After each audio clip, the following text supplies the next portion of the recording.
Hello, and welcome to Flix and a Six. I'm one of your hosts, Anthony... What? Welcome back to Flix and a Six. Well, we'll get there. I'm one of your hosts, Anthony Costanzo. With me, forever and always, the man, the myth, the fourth billboard, Alessandro Bielsi. Say hello, Al. I sometimes feel as broad as a billboard. Well, we're back after another short hiatus with lots to discuss. We had some technical difficulties. That soured things for a little bit there. Computer is still not 100%. There's an X over the battery. I can go at any time. Wait, is it not plugged in? No, it's plugged in. The computer doesn't recognize its battery anymore. So it doesn't recognize any authority. I like it. So if the wire was to accidentally come out of the computer, it'll shut down immediately. Well, let's try not to jostle it. Yeah, we'll do our best. Lots to discuss. New anticipation, May, the entire month of May. We're going to be talking about that. Some Zack Snyder rumors, DC film villains ranked, and the Oscar season is upon us. So our flick for this week is going to be 3 billboards outside of Ebbing, Missouri. There's also going to be some general catching up because me and Anthony have not seen each other in very nearly 2 months now. It's been a while. We've scarcely talked to each other really in the last 2 months. This is true. So, without further ado, Al, what are we drinking? Because I'm thirsty. We are drinking Jack's Abbey Craft Lagers, Mass Rising, Double India Pale Lager. I just poured that really dangerously over the computer. I don't know what I was thinking. So you remember that really, really, flimsy computer you have? Yeah. Let's not fuck with that. Yep. Don't rock the boat, as it were. I see what you did there. Because on account of the boat on the beer can here. Bingo.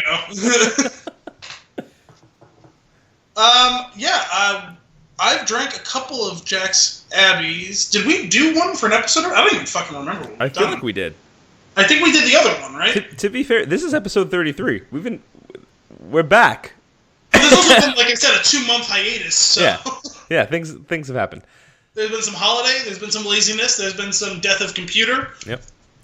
A whole 3 hours of me trying to fix it. We'll probably do more of those in the future from this brewery because there's a whole bunch of different ones in my the local beer shop. Nice. So if we keep liking them, I'm going to keep buying them, and we're going to keep doing them. That is how purchasing beer works. Oh, I love this. It says 1 pint of lager on it. Nice. How helpful. It comes in pints. Yeah. Pretty basic can, but I also kind of like it. Yeah. So. I know can art's your thing. Yeah, it is. It's okay. It's not the best can art we've seen, but I like my little boat. No, but for whatever reason, just really, it's efficient and effective for me. Because it's pretty basic, but I also like what's going on. Also, the silhouettes in the background look like Game of Thrones logos there.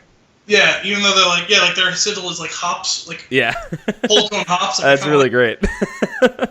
Let's take a sip of this and talk about it some more. Let's do it. Cheers. Cheers.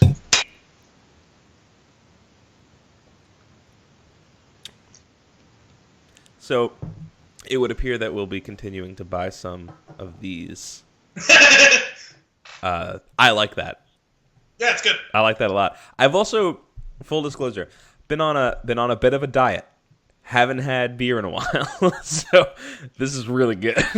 I've also been on a bit of a diet, and also I'm not drinking much beer. Though you will hear me throughout the rest of this, probably snacking and or making other odd noises.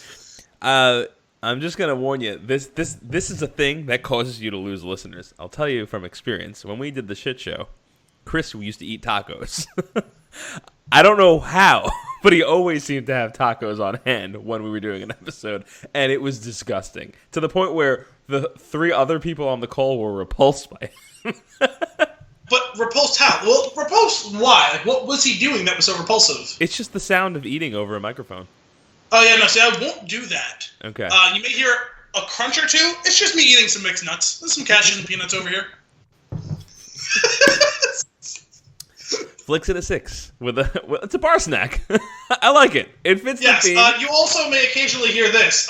If we were doing this live and had one of those, the first person to hear the sound, call in, this would be the sound. Yeah. And that's just me with my shaker bottle. So I'm gonna be just so you guys aren't weirded out, you guys are ready to go. It's just some protein. I'm gonna be so very alarmed if somebody calls in when you shake that on account of this being a recording. Who is listening to this live? Get out of my house! Yeah, right? Oh my god. Yo, Kim just calls from upstairs. Like, can you guys stop? Can you be done for the night?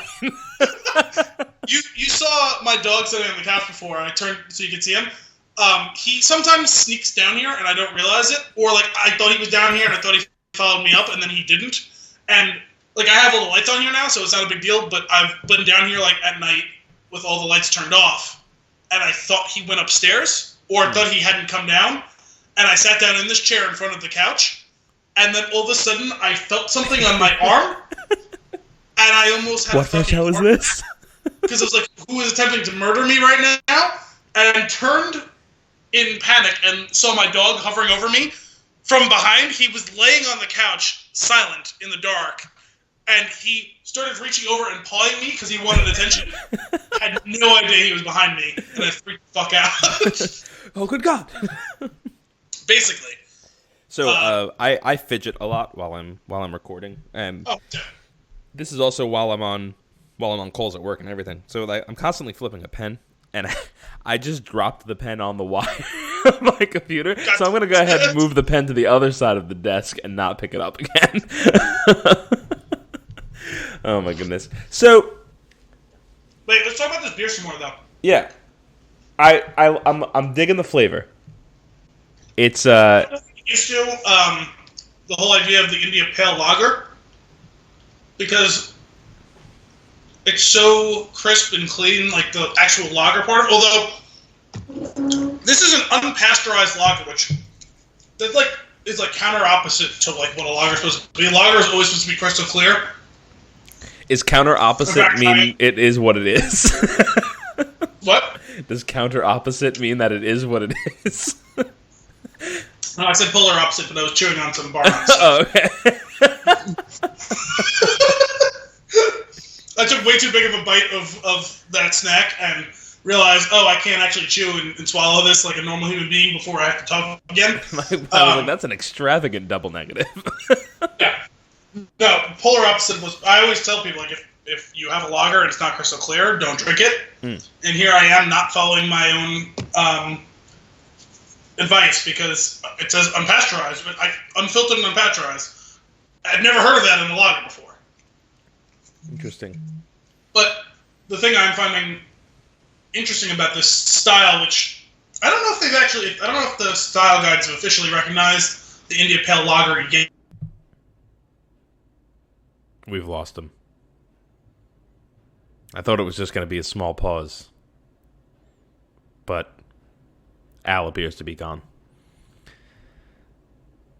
Sad to see him go.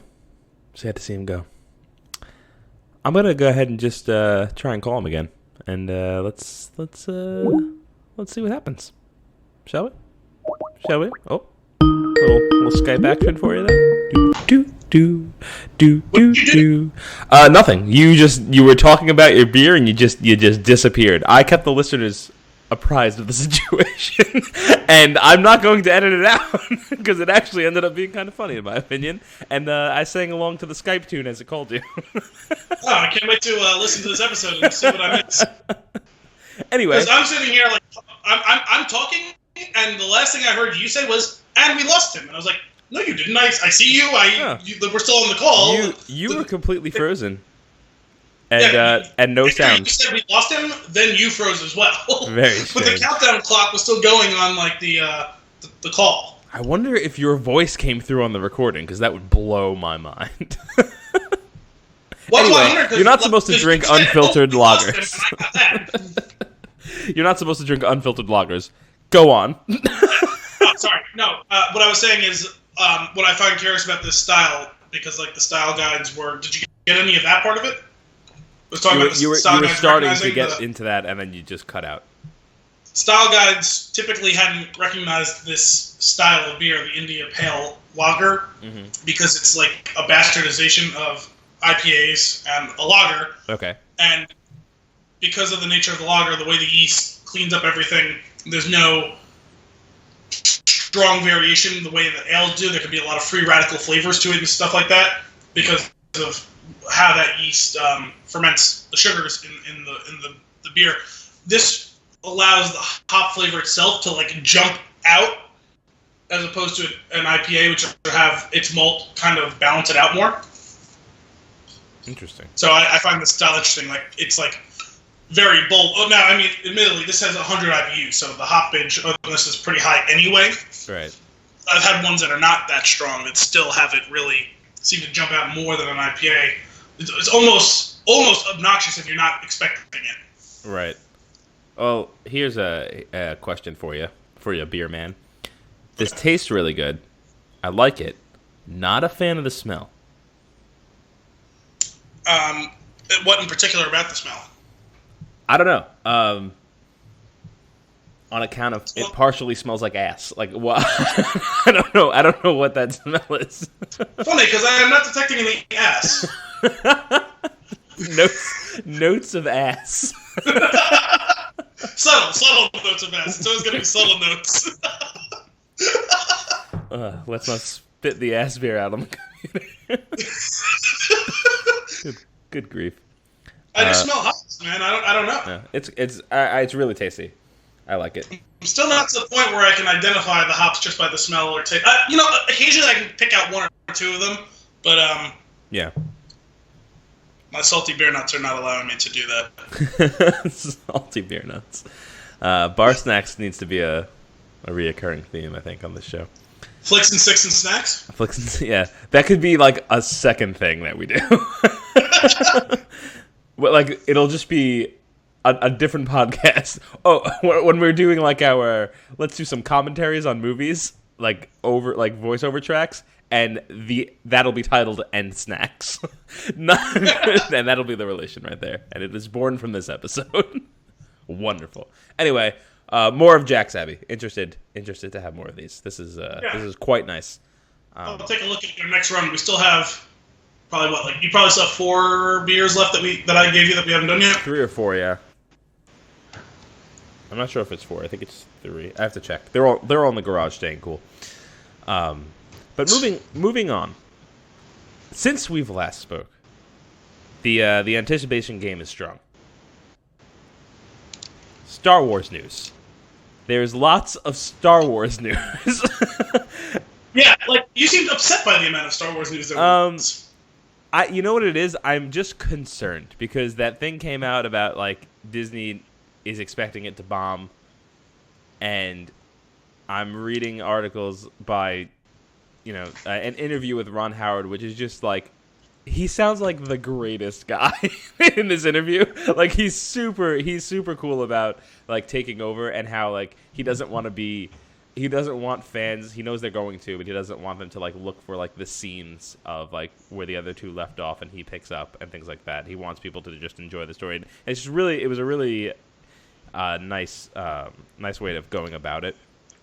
And but it just concerns me because. But here's the thing, they got rid of the other 2 directors sooner rather than later, which is not what they did. Probably directable. Right, which is not what happened with Justice League. No, not at all. Because the Disney side of the house doesn't make those shitty mistakes. That's correct. Hopefully, this isn't one. You expressed concern to me, in the one time that we've talked over the past couple of weeks, that you barely see Han in the trailer for Solo. So, backing up for a second, we got a teaser, and then we got a trailer 24 hours apart. When I said it to you, it was the teaser. You see the back of his head and kind of hear him voicing it over a couple times, and you see his face in shadow once, but you never actually see him on screen acting during the teaser. I was like, that's fucking weird. Right. I didn't know we were getting a trailer the next day. It's even so though. That's weird, especially when you tie it in with the notes. I guess I get what they're trying to do with the teaser. Obviously, they're teasing Solo, right? Using the silhouette of him, which is really cool. I like that. I didn't mind them doing it to start, but by the time it was over, him never being physically in front of the screen talking, that was concerning. I don't mind it as a device to start the teaser. You know what's funny, though? It wouldn't concern me as much if I didn't hear those rumors of, like, the acting coaches being needed and, like, things like that. And, like, Oh, of course. You know? Which is really a little upsetting because Han Solo was just such a great character that if they screw something up with him, it's just tainted for that character for all of the films, I feel like. Could be. You know? But, then we get the trailer, which is just basically a little bit longer and some more info. I don't know how to feel about this. I really, really want it to be good, obviously, because it's a Star Wars movie, and I love the concept of a movie solely around Solo. It was not intentional, but I liked it. And I like Donald Glover, so I'm really interested to see him playing Lando. But I just, it's funny, the news around the movie has made me hesitant. Justifiably so. And I don't like feeling that way. Not about a Star Wars thing. The funny thing is, you rarely hear about those sorts of troubles in making a movie until after the movie comes out. Mm-hmm.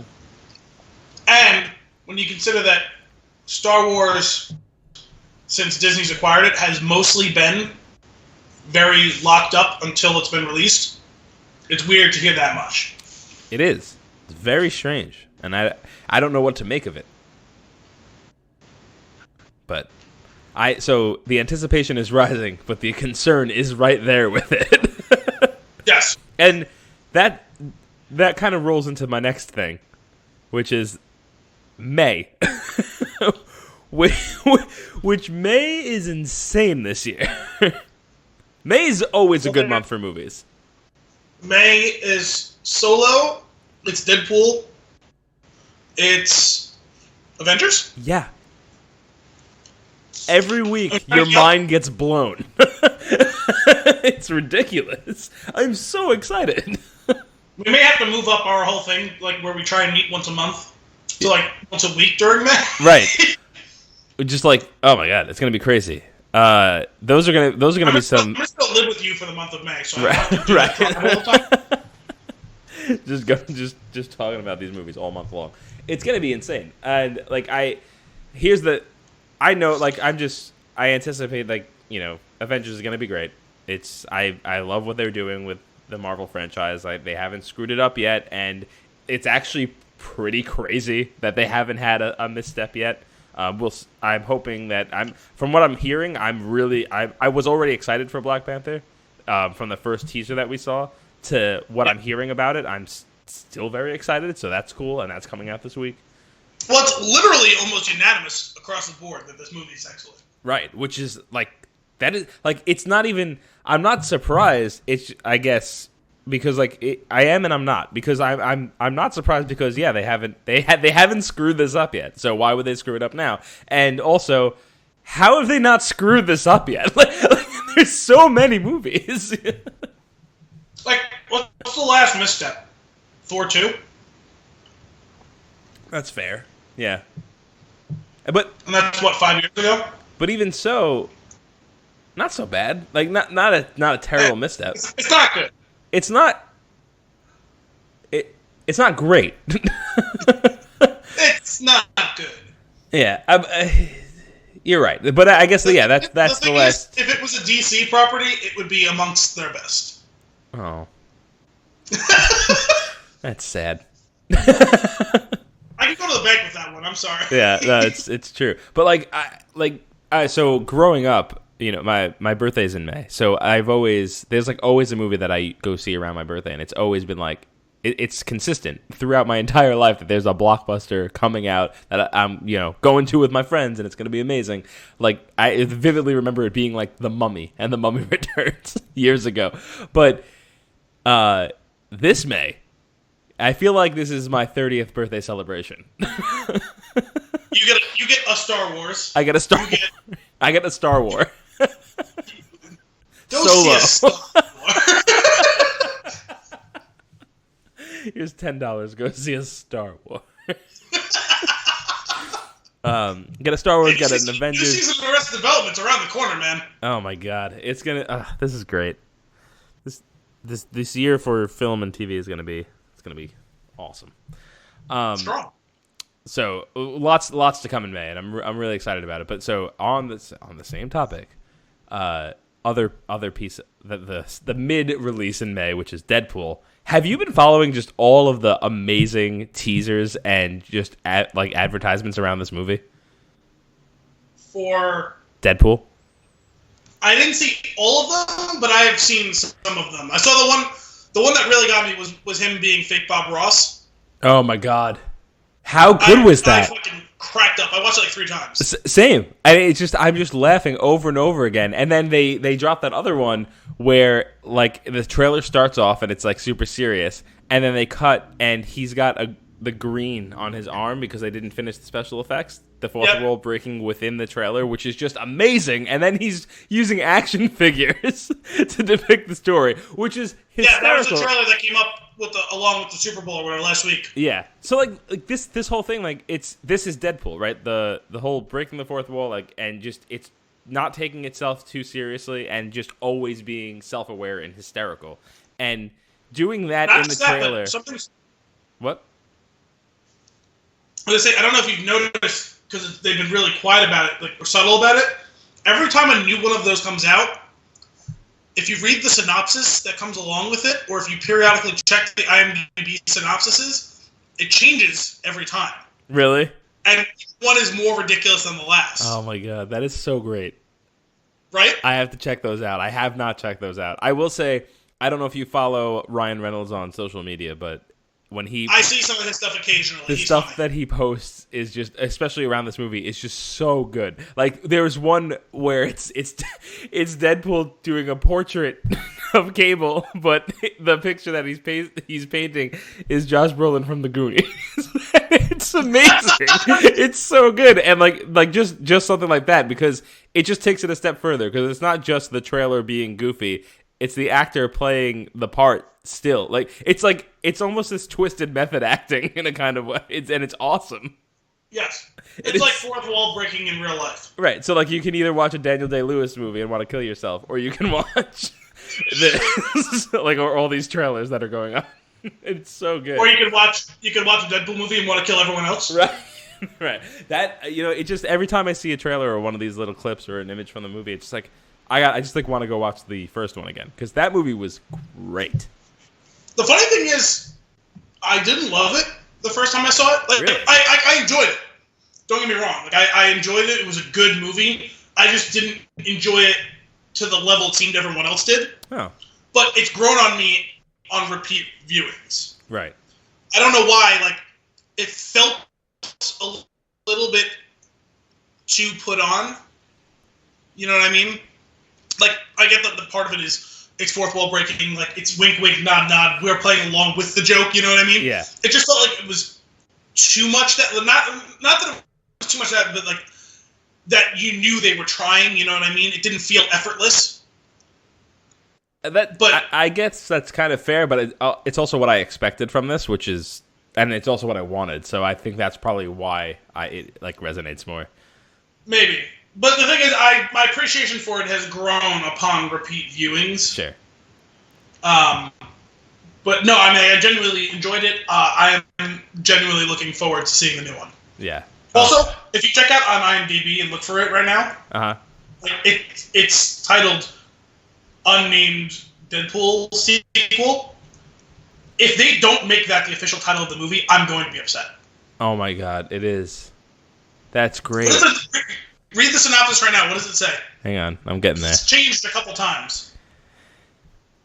See full summary. Let's see what we got. After surviving a near-fatal bovine attack, disfigured cafeteria chef, Wade Wilson, struggles to fulfill his dream of becoming Mayberry's hottest bartender, while also learning to cope with his lost sense of taste, searching to regain his spice for life, as well as a flux capacitor.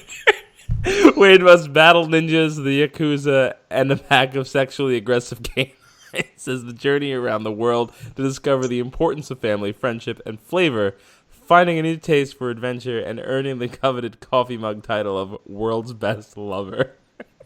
This is amazing. I had no idea this was going on. There was one a few months ago. Like, it doesn't look like they're saving them. I'm sure if you look online, someone's been, like, chronicling them. But there was one about, like, how he was, like, on a quest to find himself in the city of Poughkeepsie, which is, like, 20 minutes from where I live. It's, like, a tiny city in New York, like, an hour north of the city. This is so great. It's, like, his quest to Poughkeepsie to, like, become, like, the best, like, knitting champion or something like that. That is amazing. I want to know... I'm so curious. Oh, can you just... Is IMDb is public, I guess? Can you edit... How does IMDb work? Like, how is this happening? Someone is involved in this. I don't know for sure, but I think it works similar to Wikipedia, where, like, anyone technically can, like, if they have an account, can access it and edit it, but if stuff's wrong, they'll correct it. That's pretty great. Oh my god, that is so exciting! I'm gonna have to check in on this every day. And if, like, you're right, the name of this movie needs to be Untitled Deadpool sequel. Like, that would be the most on-brand thing they could do. Based on the way that it's done through IMDb, I do think that that's the title. Like, it's not like, I don't know if you've seen other things on IMDb. It's got like Deadpool sequel, and like in parentheses it'll say Untitled or something like that. That's not what this is. It is actually within the header of the page. Like, it is Untitled. I'm pretty sure that's what they're going with, or at least no, I know that's what it says there. But the thing is, like, if you just search online, it's always listed as Deadpool 2. Right. Like, if you look it on Google right now, anything tied to it is Deadpool 2. Even the Wikipedia page, like, everything is Deadpool 2. Although in the Wikipedia blurb it says the Untitled Deadpool sequel, also known as Deadpool 2. That is so awesome. I hope they release it like that. That'll be so good. I'm going to be upset if they don't. Like, it's going to be missing an opportunity. Oh my god, so good. I can't wait. Stepping forward into this other topic that I have here. So I actually started this new thing. So I don't know where I know you have your sources for, like, where you read up on your movie news and things like that. I use Flipboard a lot, and I, like, curate the sources that I like. Is that a Google app? Flipboard? No, it's just been around for a while. Right? It's what? It's an app. I know. I think I have, like, that app on my phone. Yeah. You can. There's a mobile app and a web component. But you basically, you pick your interests, and I've curated down to the list of, like, movie sources that I like to read about and things like that. I didn't realize that I could make my own magazines. So what I'm starting to do is, as I find stories that I want to chat about here, I'm adding them to a magazine, and I'm going to figure out how to make that magazine public so that we can share it, so that people can go back and read the articles that we're referencing. It's a good idea. Which I think will be fun. So the next story that I have marked down here is Zack Snyder may have been fired because his rough cut of Justice League was unwatchable, which I saw this on multiple sources, that he was... So the whole... Back when it happened, like when he left, it was a tragic story about, like, his daughter had committed suicide, which is horrible. But it seems very strange that this is coming out like that. Actually, he was fired, and they were using that as a reason for him to step away. I mean, I can understand getting to that point, but on the other hand, I feel like it's the right call. Like, because otherwise it's director grieving over daughter who commits suicide, fired from DC Films. Yeah, that's true. So that's why they did that. Whether you can say whether or not you think it's right that they hid the truth or not, but whether his personal life was affecting his work or not, he could have been fine. He could have dealt with the grieving as best he could have and just made a shit movie. But the optic is going to be terrible, even if he comes out with from his own agent and says, "No, my movie sucked. It had nothing to do with my daughter dying." That scene never leaves DC if they fire him during that period. You know what I mean? Right. Okay. This is the only thing that works for both sides. So, I'm going to be the first one to blame people for doing something stupid because, we always, these, like, multi-billion-dollar companies, like, we assign them these values of, like, oh, they're so smart because they're billionaires. No, they do a lot of fucking stupid things all the time. The smart ones just have good outside sources to tell them, no, that's stupid, don't do that. You know what I mean? Right. So, I'm gonna still say that they probably did the right thing by just saying, listen, we're gonna say you're stepping away to deal with your family. We're not saying we fired you. We're still gonna pay you everything, but go away. It's just weird for it to come out now. And, like, it just seems unnecessary. But well, the thing is, that coming out is someone with an axe to grind, which means it's someone at DC, maybe someone who has ascended to that role now, or maybe someone who also, because there was a big shakeup in DC. Yeah. Even after that, like not including that, a lot. I forget who and what. This was several weeks ago. I didn't have enough time. / was too lazy to look up the story. A whole bunch of people were shaken up in the hierarchy at the top level of executives at DC. Jeff Johns is still there, but the other people who moved to new roles, people who left. This story coming out means someone had an axe to grind. Yeah. Yeah. It's just odd. No, I agree. It is odd, but this is totally someone who's like, I'm going to burn it down because I'm not happy. Right, but I like what you said though about like I understand it like being like the best case like to use that so like it's not like you said that you don't have that headline, you know, daughter commits suicide, Snyder fired. Like yeah, that's a terrible headline. Like obviously they would want to avoid that. The thing is, that headline, whether it's true or not, like Huffington Post or someone is writing that headline, and you do not watch that stain off. Right. It just seems that like this article would be followed up with a like quickly like I don't know. I feel like they would kind of basically go into what you said. Like maybe like push on the fact that like maybe his work was suffering a little bit because of personal issues at home or whatever. I don't know. This just seems odd. No, because then you're like victim blaming and stuff like that. Maybe. Everyone will pile on you. You just can't do it.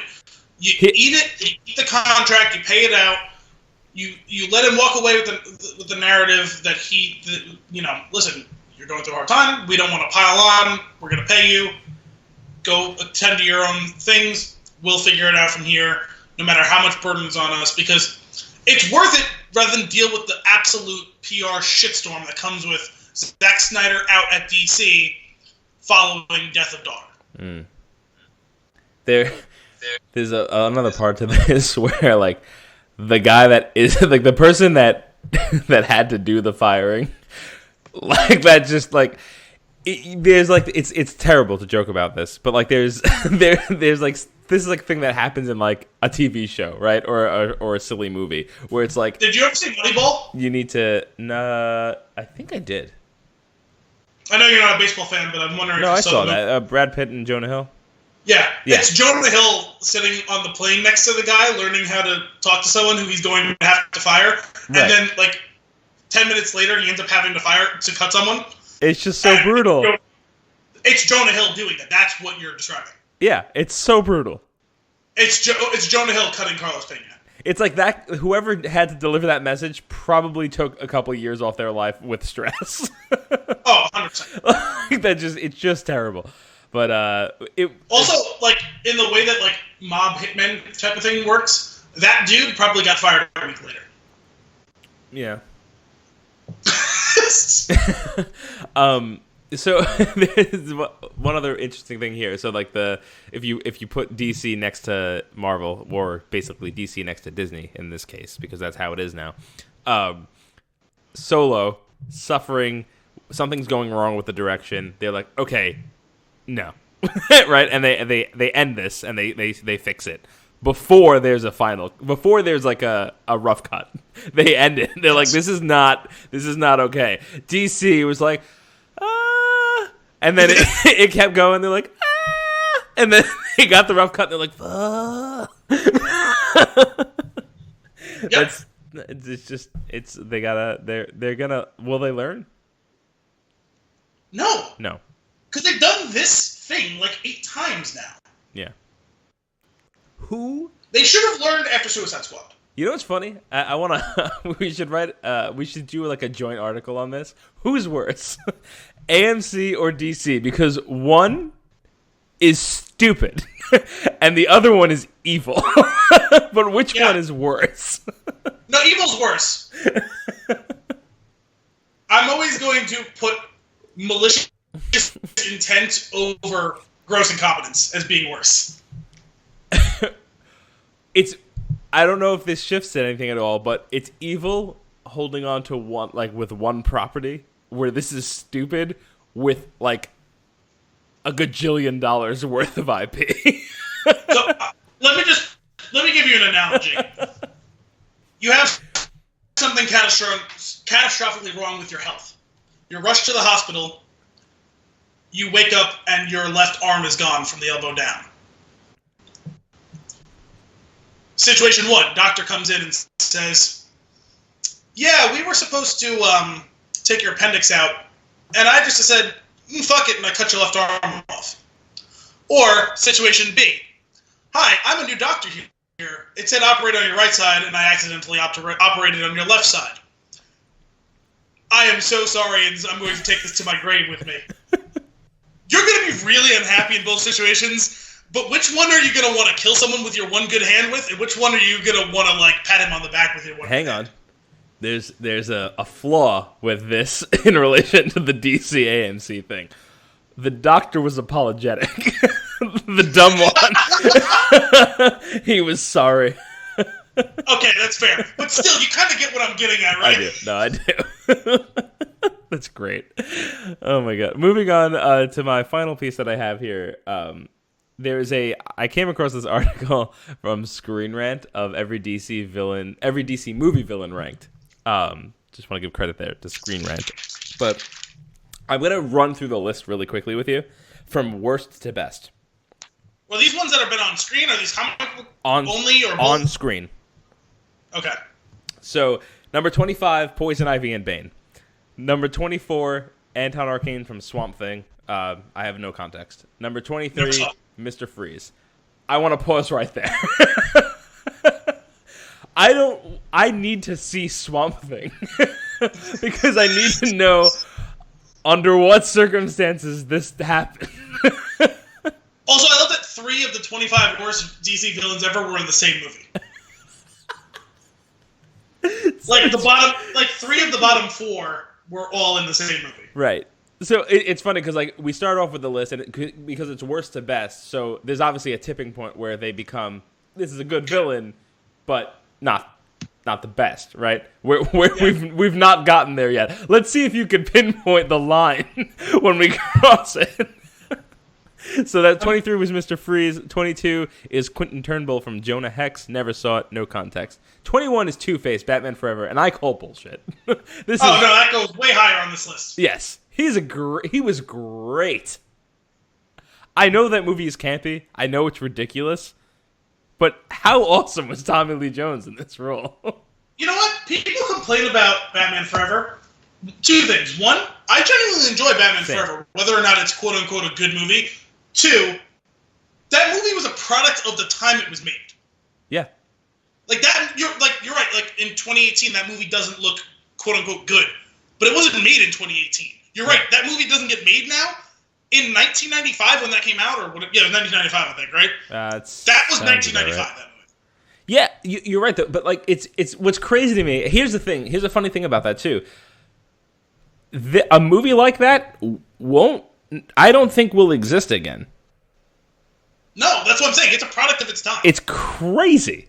Like, and if you also think about like all the merchandising that went along with that too. Like there was just obviously all of these Batman movies always had like action figures and things like that, but like the Taco Bell tie-ins and like all of the different like the merch that you can get from all these different places. Like that movie, like it was in your face the entire time. Well, because there's campy that's bad because it doesn't realize it, and then there's campy on purpose. That's right. Campy on purpose. Right. I think that even in that, I think the performance that he gives in that movie is actually really solid on its own. Yeah, no, Tommy Lee Jones was good, even though from everything you hear, he was really tortured during the making of that. Right. Like the lifelong feud between him and Jim Carrey because of the making of that movie. Like, right. Oh my god, that's great. So he's number 21, which made me like when I hit 21, I was like, this list is dismissed. But I haven't heard the rest of the list. I know we have to go through it. So I feel like not even knowing where this is going, he should be no lower than like 15. Right. So 21 Two-Face, and here's where you're gonna get mad. 2020 Doomsday. No. Doomsday is in no circumstances that villain better. Doomsday wasn't even a thing. No. It's just a thing. It doesn't even deserve to be 25 on the list. It just shouldn't be on it. It's not a villain. No. 19. It's just a creature. Lucifer Morningstar from Constantine. 18. Lex Luthor from Batman v Superman: Dawn of Justice. See, I thought that he was. Well, I've thought that Jesse Eisenberg's not to blame for that role, so I don't mind him being. Wait, hang on a second. Lucifer. Is there a picture of him? Who is Lucifer from Constantine? There's a picture of him, but he's behind something. Isn't he the guy from Armageddon? let me take a look. I gotta look this up because I've seen Constantine a few times, and I'm struggling to remember who that is. Oh wait. Oh no, it is actual Lucifer. It's the devil. Yeah. No, he deserves to be way higher on this list. It's fucking Peter Stormare. He's incredible as the devil. Yeah, that's the guy, right? He only gets one. He gets one sequence. Like he's on screen for like 8 minutes. He's incredible. He chews up the screen. I love that guy. Yeah. That guy's one of my favorite actors. Who's like always a tiny ass role and is always playing someone ridiculous. Right. Well, yeah, I like seeing him on screen. But so he's at 19. But then right after that, you get Lex Luthor, Jesse Eisenberg's Lex Luthor. Nah, he should be ahead of him. He was really good in that movie. Even though he's barely. This one upsets me. Enchantress is number 17 from Suicide Squad. You know what?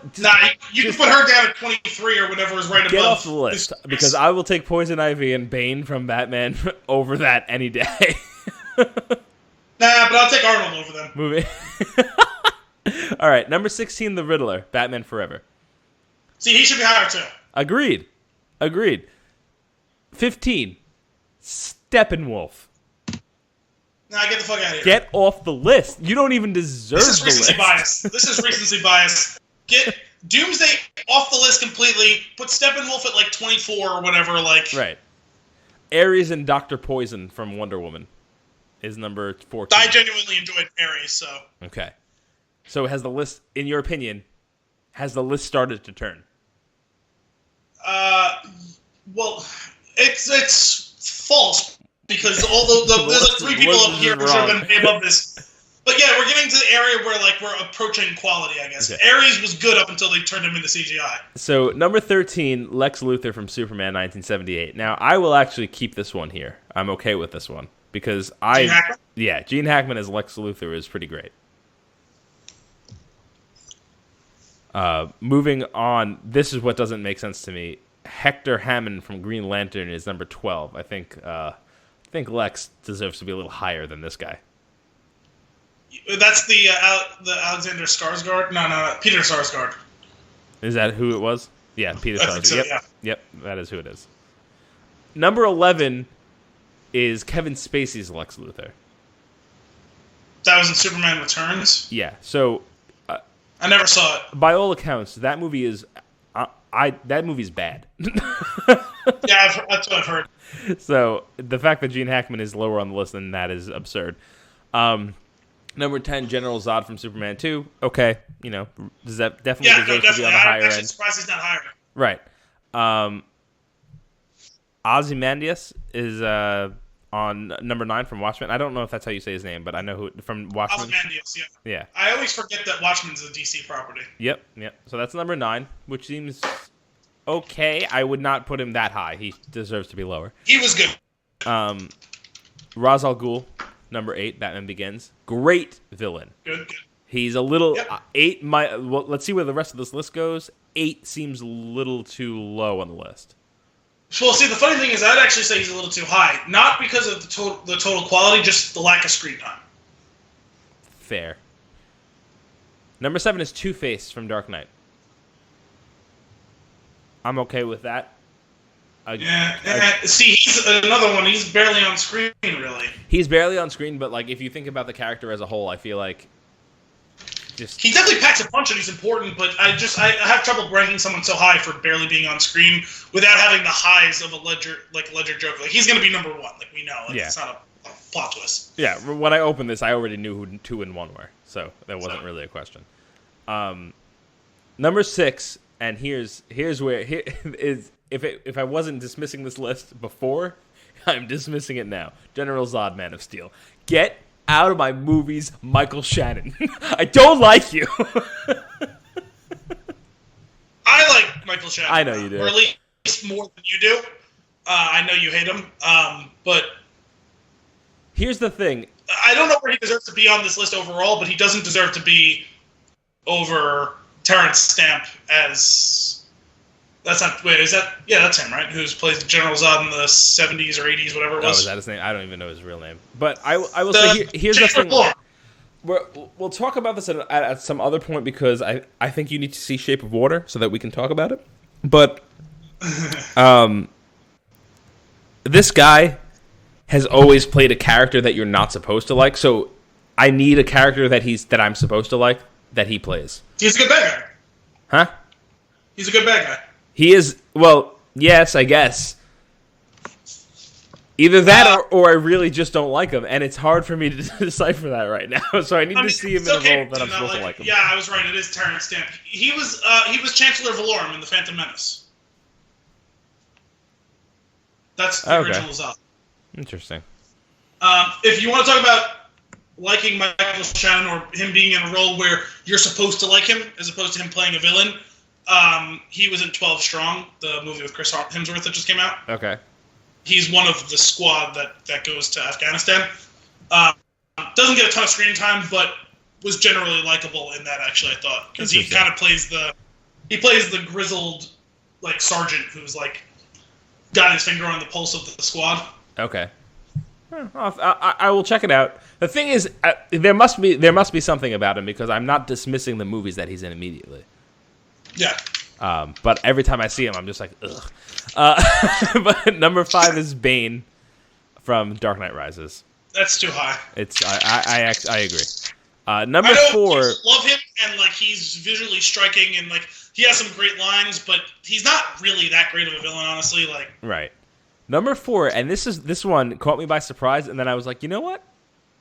Okay. Number 4 is Penguin from Batman Returns. Now, I don't know the last time you watched Batman Returns, but I actually watched it recently, and I was like, this character is screwed up, and I love it. I remember being really creeped out. Well, first of all, Danny DeVito's creepy. Yeah. I mean, I kind of love him, but he's creepy. Same.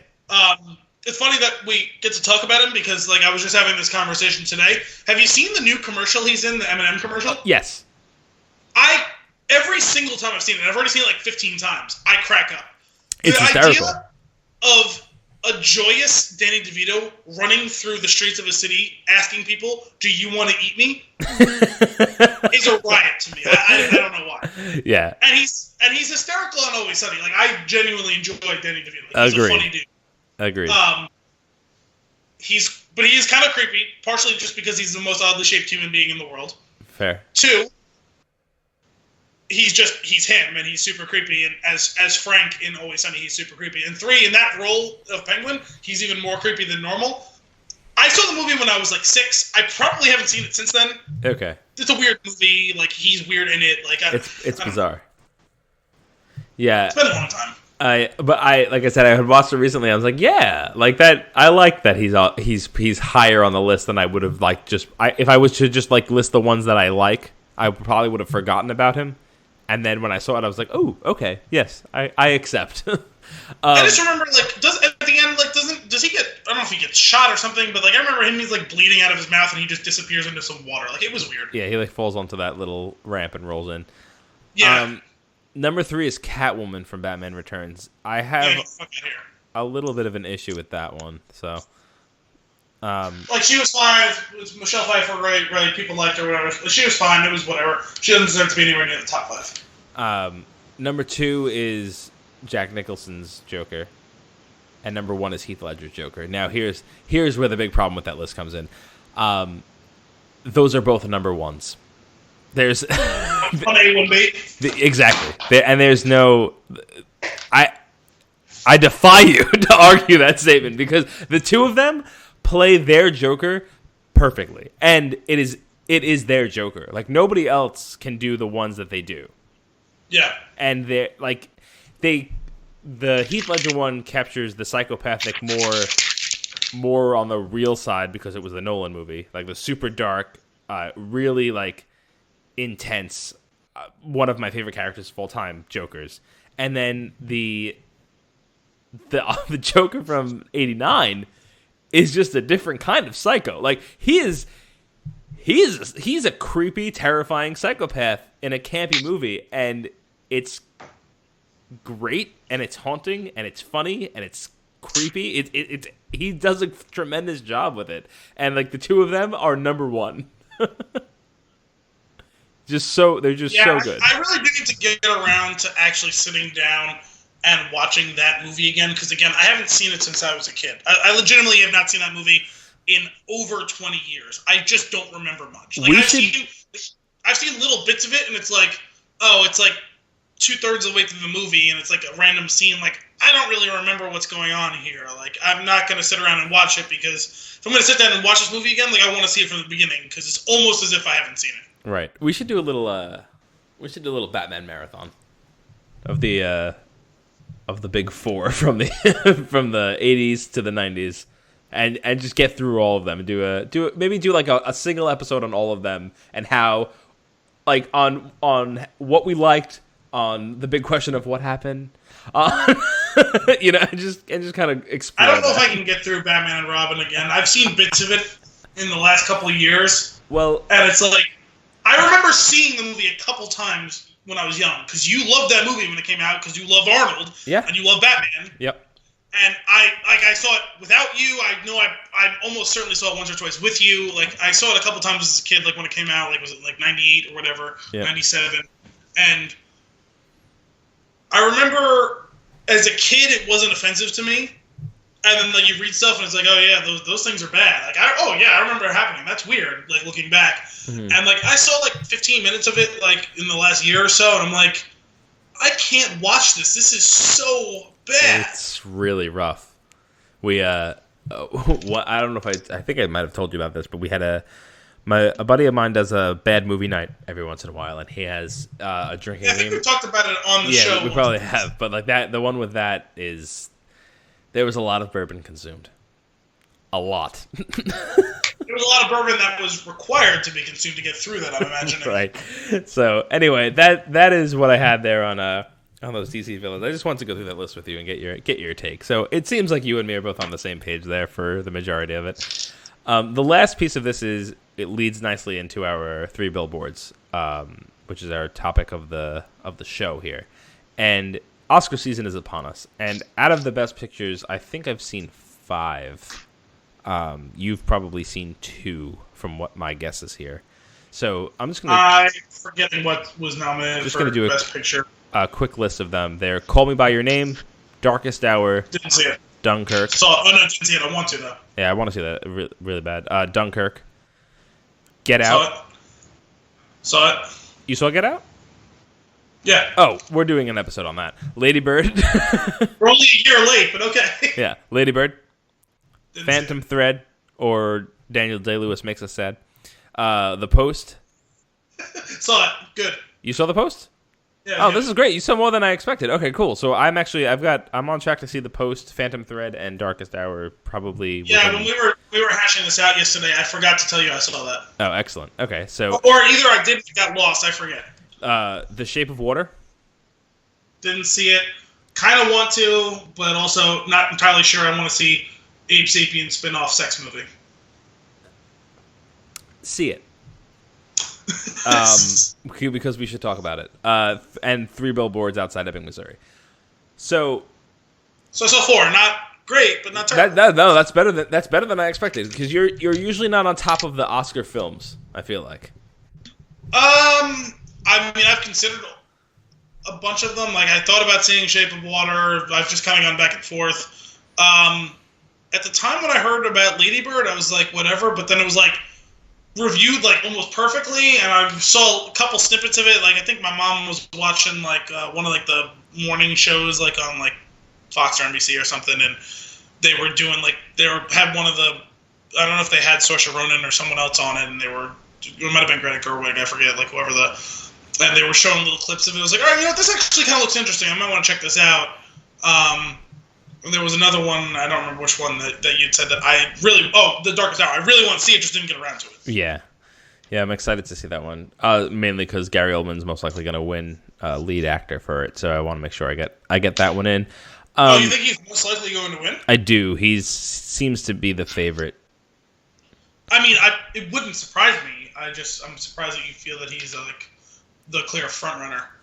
Yeah, well, he's been winning a lot of the other awards so far, and they all build up to the Oscars, and it's usually not too far off. So, I wouldn't be surprised, and I feel like it'll probably end up being the case. I will say, out of all the best pictures that I've seen so far, I'm currently at a toss-up between Call Me by Your Name and Three Billboards.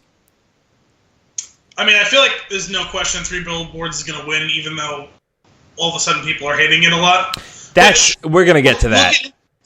We'll get into it, and some of that is justified, I think, because it was stuff that I was thinking about when I saw it, and then going on and reading people talking about it, I was like, okay, I'm not the only one who's thinking these things. Great. That's interesting. I'm excited to get into that because from the things that I've read, I didn't agree with them, so I'm very curious to see where we land on that. But those two movies were incredible in their own right. So, Three Billboards is our topic for the show. And if I'm saying to you that I think that I have a toss-up for that for Best Picture, then obviously you know where I stand on this movie. It is outstanding. For me, the introduction to this movie came with a buddy of mine that I work with.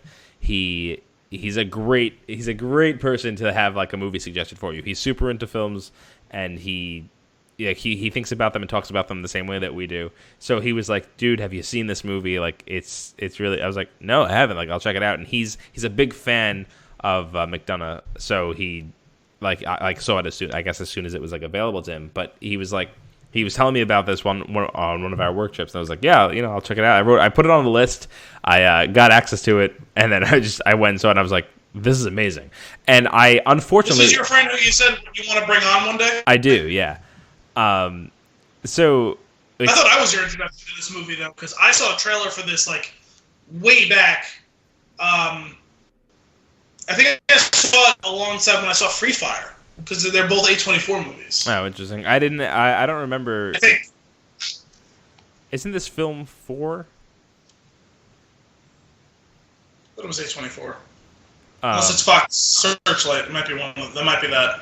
Well, anyway, but I remember the first intro to it was my friend Toby here, and he was like, when he tells me, when he has a suggestion for me for movies or music, they're usually like spot on with my taste. So like it's like perfect to take his advice on these things.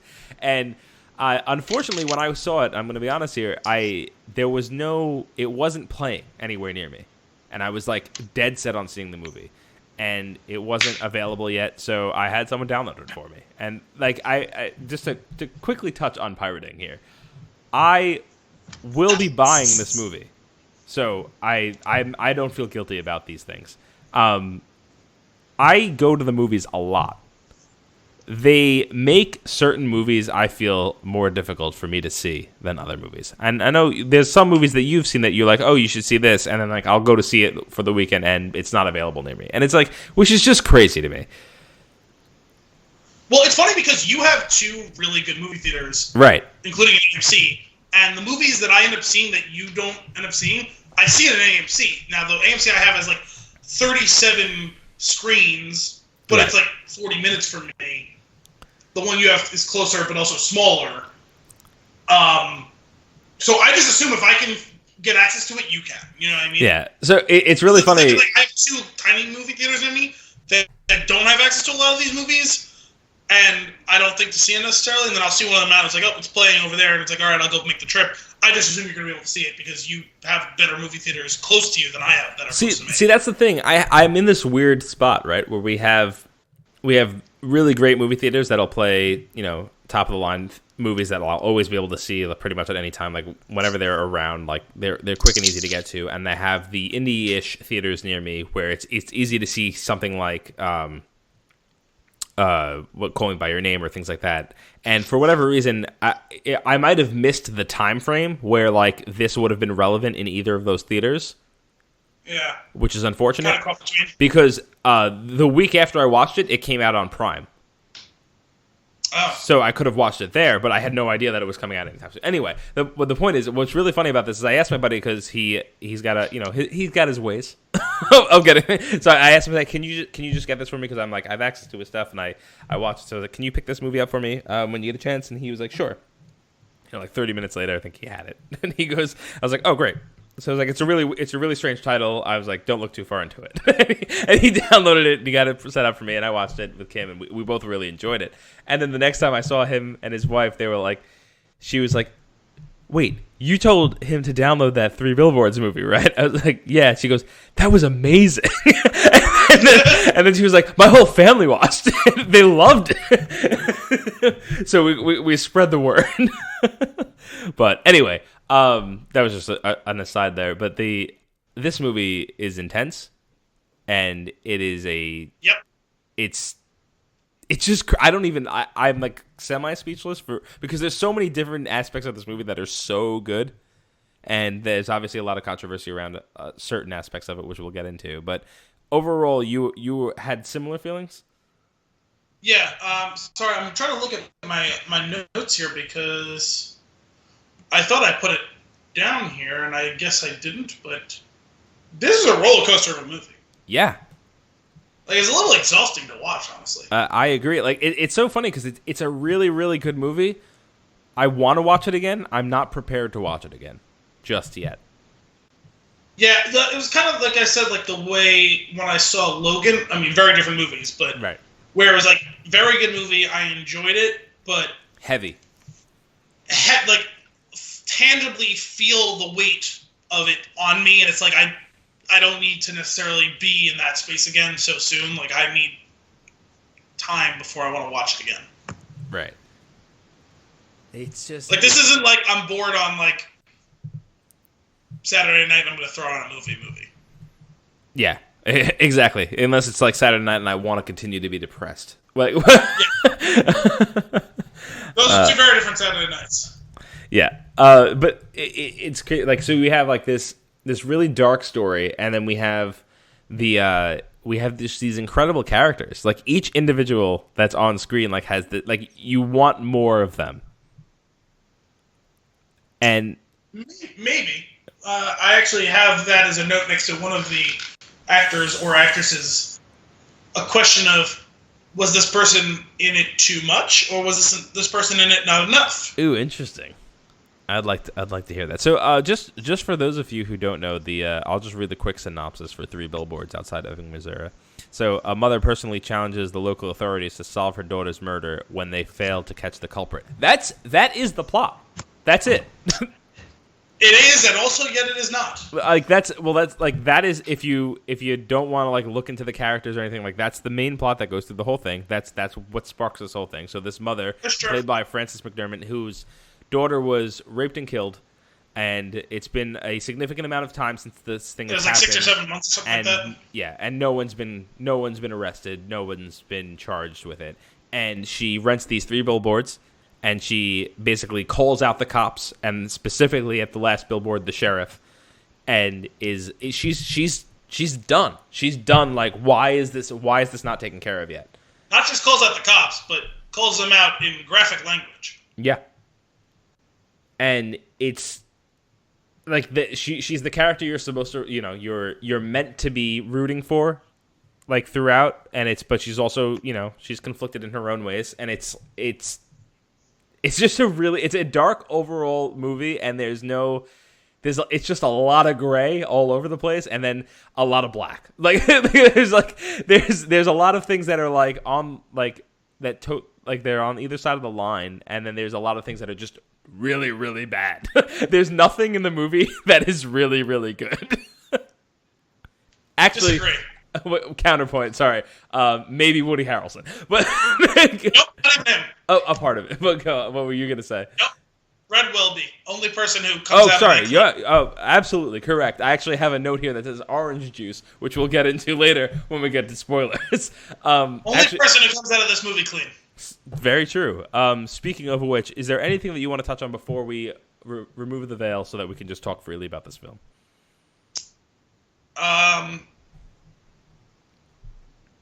No, I mean, nothing that has to be. Then in that case, the only thing I would say is see this movie. I have something here that's non-spoiler, super vague.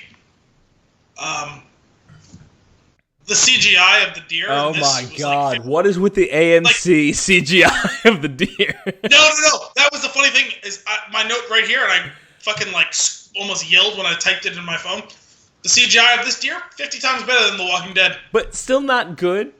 But still 50 times better than something that probably has a bigger budget than this whole fucking movie. Better than Walking Dead. But that was a really, there's just it's not a spoiler. There's a deer at one point, and she's kind of has a moment with this deer.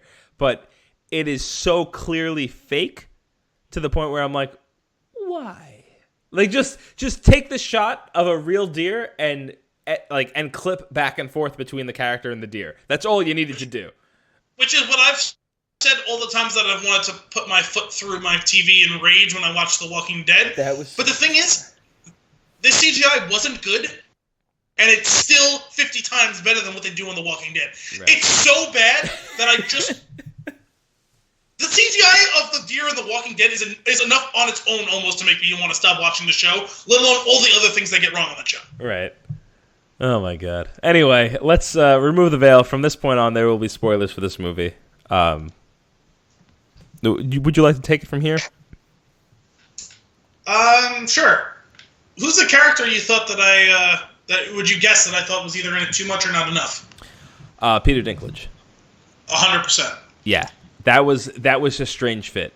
It's funny because I love him, and I always when I see his name on something, I'm like, ooh, I'm so excited that he's going to be in it because I think he's so great. But you're right, his character is just like, he's like a little underdeveloped, I guess, or just not, like you said, it's either like there would have been, if he just wasn't there at all, it wouldn't have made a difference. Look, you know what it is? Like, they could have literally just had him in one of the scenes he was in, and it would have been perfect. At the pool hall, or? Any of them. Like, it could have been just at the pool hall, or just the scene where they go out to dinner, or just the scene where he covers for her. But having him in all those scenes felt like they didn't use him enough. Yeah. Like, if you're going to commit to having him in those scenes, and, like, we kind of got some development of his character in that, they should have had him in the movie more to actually make it matter. Yeah, it's interesting. Like, I thought that developing him detracted from the rest of the movie because they didn't do enough with it. Like, we got a bunch of stuff about him and his character, and it doesn't matter at all. Yeah, it's odd.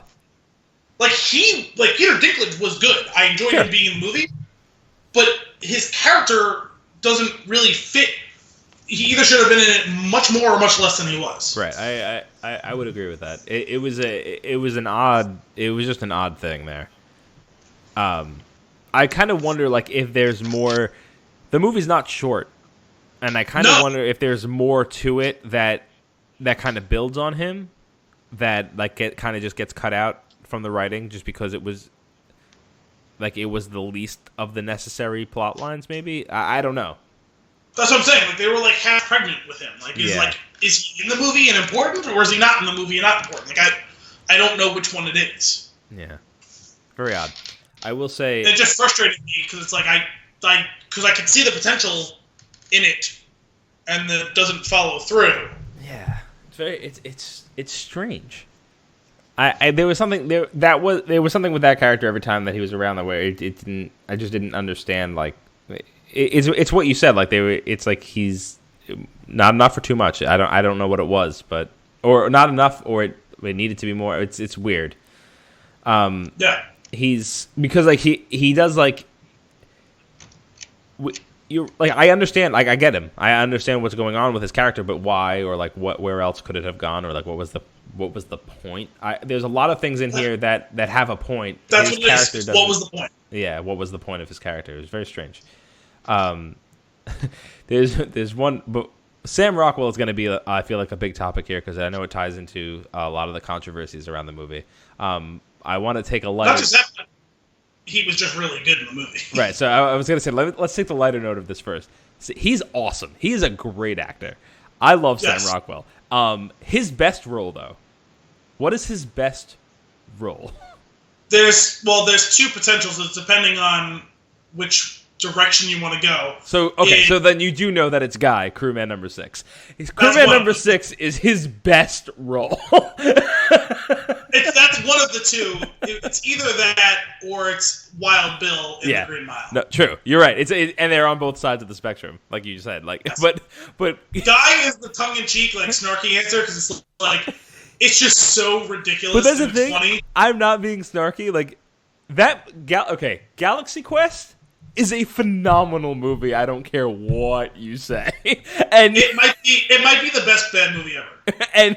And him as Guy, the crewman number 6, is just amazing because he's the self-aware guy. Like, I'm gonna die. Like, we're going to this planet, and I'm crewman number 6, so I'm going to die because they built the ship and everything in this world around our fake universe where I die.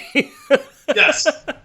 So good. Not just that, but it's distilled down into the one scene when they're on the planet. They said, we'll do it like an episode whatever. He said, wait, what episode? Episode whatever. That's the exact You know what happened in that episode? I died!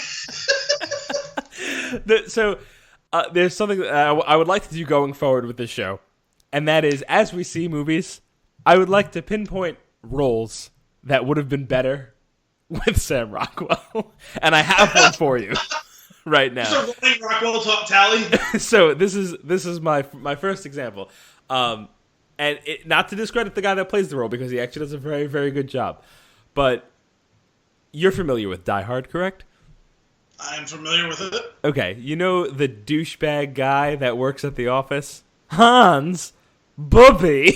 That guy? I want Sam Rockwell to do a reshoot of those scenes. Again, the other guy's great, but I feel like he would be amazing in it. Okay. I mean, he's probably not... Well, I don't know. Actually, Sam Rockwell ended up is older than I thought he was in real life. I guess he kind of got a late start.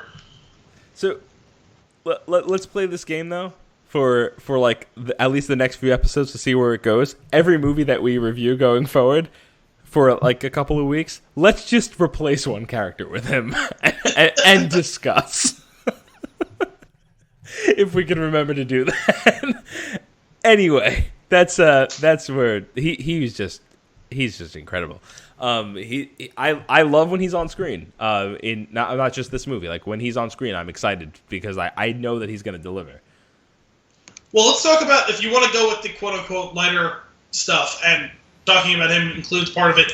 There were some really funny lines in this movie, even though some of them were delivered in like places they should not have been, like super dark stuff or like heavy, like weighty, like brooding stuff. And like there are some really funny lines that are like, you could look at it in one way as it's the lightening of the moon when it gets too heavy, but sometimes it's just like completely atonal. Mm-hmm. But I had 2 lines that I put down here. Well, I have 3 total, but 2 of them I put together. Can I pause for 1 second and just ask you if one of them has to do with the kitchen? None of them has the kitchen in the line. Okay, good. Then I have one too, but it's not by him. Go on. The line from him was when she screams about torturing the people who are the N-word, and he says there's actually persons of color torturing. I cracked up. You're right. I feel like that was clever writing. And I felt like really fucked up situation. Right, it's a really uncomfortable scene. Yeah. And she says, it's actually persons of color torturing. And it's like... It's terrible. It's terrible. That's not actually better. Right. Like, It was the worst example of someone falling for a leading question that you could possibly have. Oh my god! What was the other one? Was not delivered by him, but because of a line delivered to him when the desk sergeant, who, if you look at him credited, is literally just credited as desk sergeant, even though he's Zeljko Ivanek, who's been in a million things, and when he says he screams at him, "Don't respond when she calls you fuckhead." When she storms into the police department, it says, "Hey, fuckhead," and he goes, "What?" Oh my god, you're right. That was great. Don't respond. So, what was the line that you had there? The line that I have is actually from Frances McDermott. What's her name in the movie? It is Mildred, right? Yes, Mildred Hayes. But when the priest is in her kitchen with her son, and they have a little back and forth, and then she just says, "Now get the fuck out of my kitchen." And the way that she delivers the line, I was just hysterical.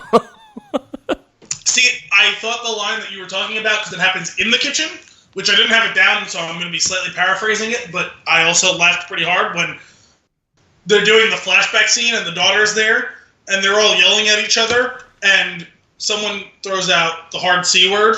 Yeah. And she says, "Hey, there's no cunts in the kitchen," and he says, or "There's no cunts in this house," and he says, "Well, when are you leaving then?"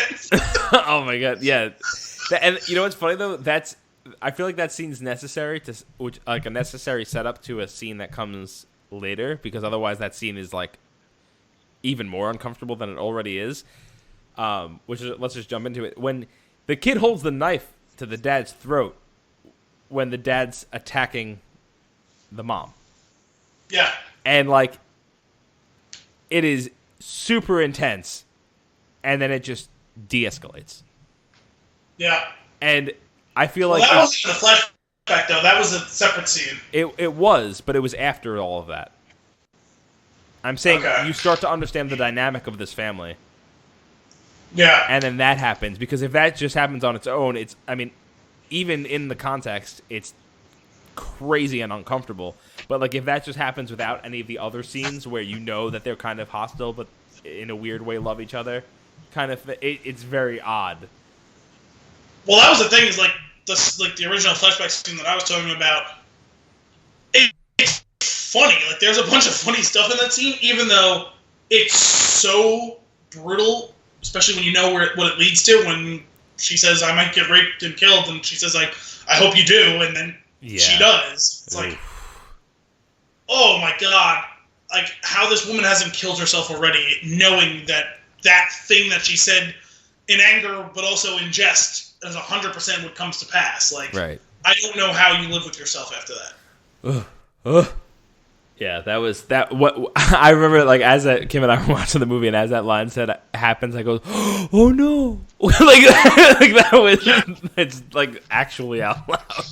Oh man, that was brutal. I just realized. So I normally go through my notes and I check them off as we go, and I was just scanning them really quickly, and I forgot to check off "sup with that deer." That was that was one of my notes that you apparently got to before I. That's awesome. I had one other line here too, or I guess it was two lines forth to each other. That it was just one of those lines where it's like, well, that happened, and that was the conversation between the sheriff, who's Sheriff Willoughby, right? That was his name. Yep. And his wife Anne. Mm-hmm. After they had their lovely day out with their daughters, and he's putting her to bed, and they're talking about how excellent their day and how excellent their sex was. Yeah. And she says, there was a real nice day and a real nice fuck. You got a real nice cock, Mr. Willoughby. Yeah. And then he says back to her, "Is that from a play?" "You got a real nice cock, Mr. Willoughby." I think I heard that in Shakespeare one time. So let's talk about his character. His character is taken from us abruptly. Yep. And it's you kind of saw that coming. You see it coming, right? You know that he's not making through this because he's got a pretty serious cancer. Yep. But the way that they do it, it happens so quick. Like you don't know what's happening now. And, well, the whole lead up to it, where he's like, he puts her to bed and he puts the kids to bed, and he pours himself a drink and this and that. And when he put the envelope, I knew what was coming next. Oh yeah, for sure.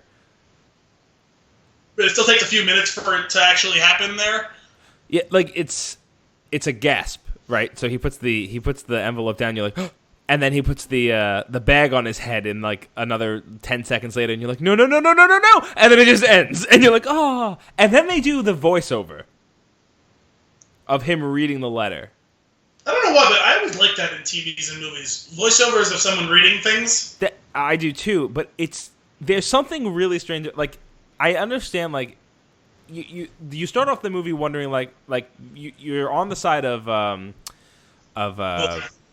what'd you say? Mildred. Yeah, you're on the side of Mildred, like, as soon as out of the gate, because like that's how it's set up, and you're supposed to be, and like that's the point.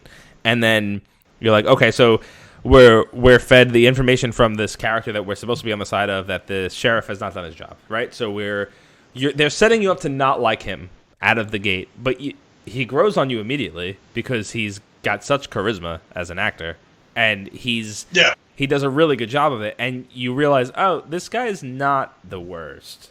And yeah, in a lot of ways, he's not that bad. And he does the whole like down south, aw shucks thing, you know what right. I mean? Like almost to a full, like almost like a cartoon character. Yes. And that is why in my notes I have Burl Ives from the Christmas specials does a voiceover after he shoots himself in the head. Like that's because that's what he reminds me of.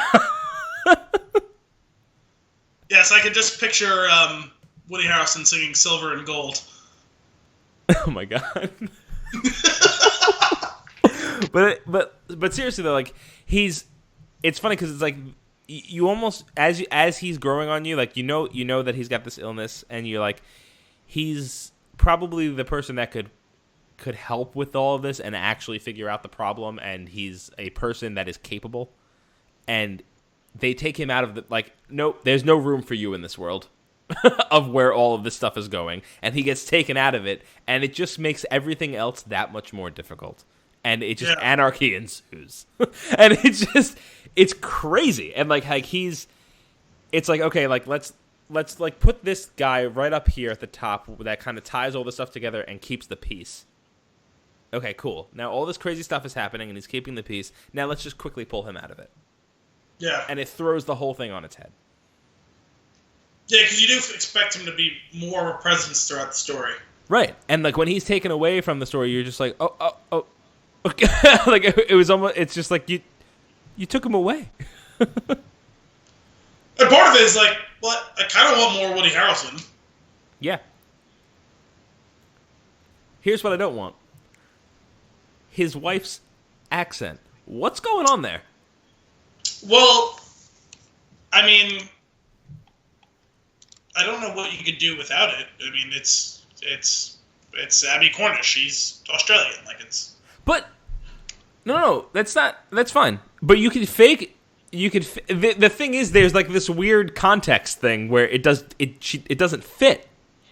It doesn't fit with any of the other characters or any of the other things going on in the movie. Where like even if you faked a really, really, really bad American accent, it would have made a little more sense. I don't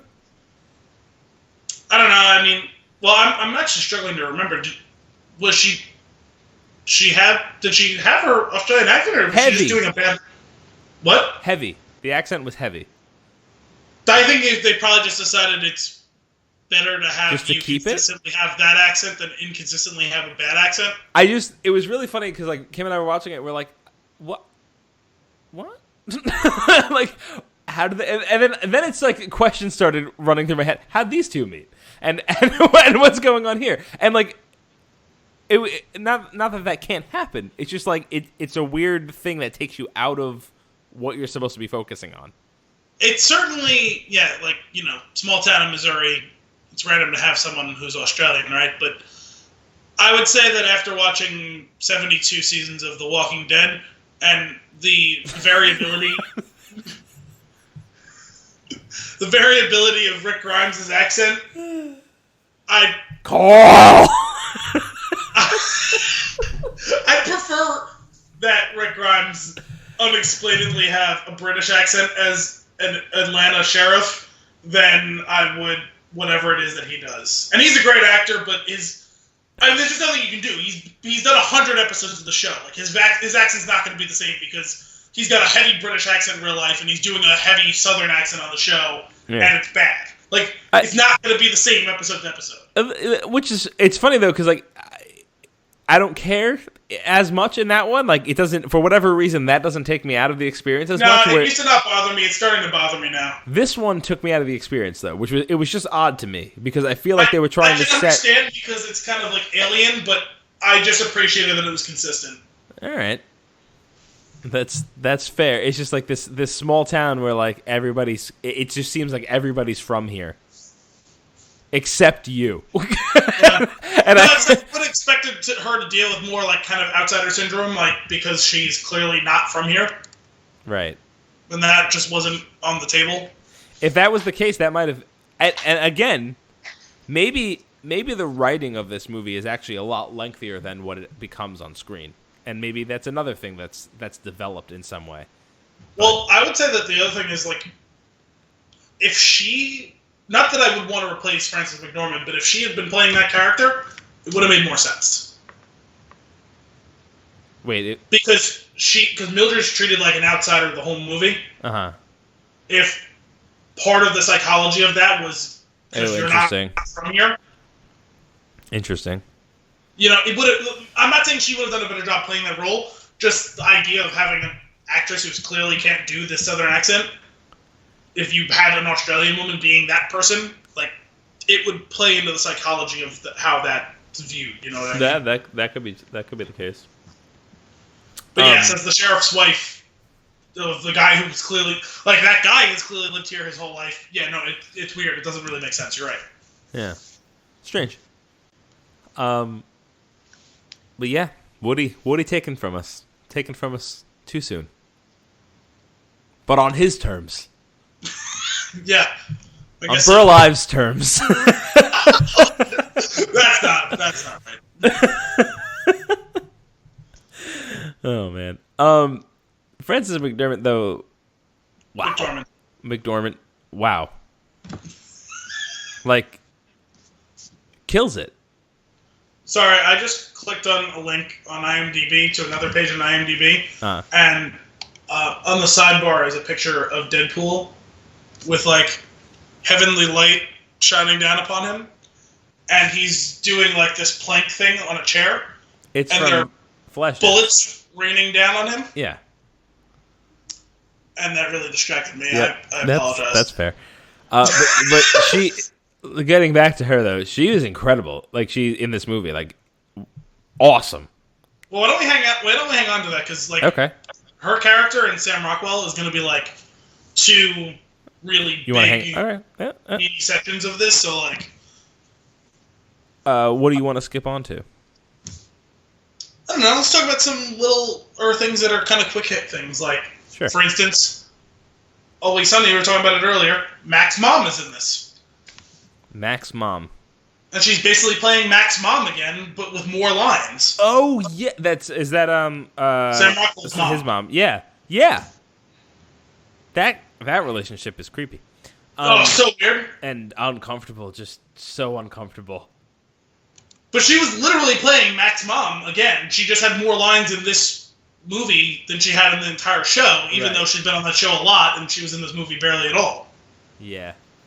But basically the same person. Just a terrible, terrible person.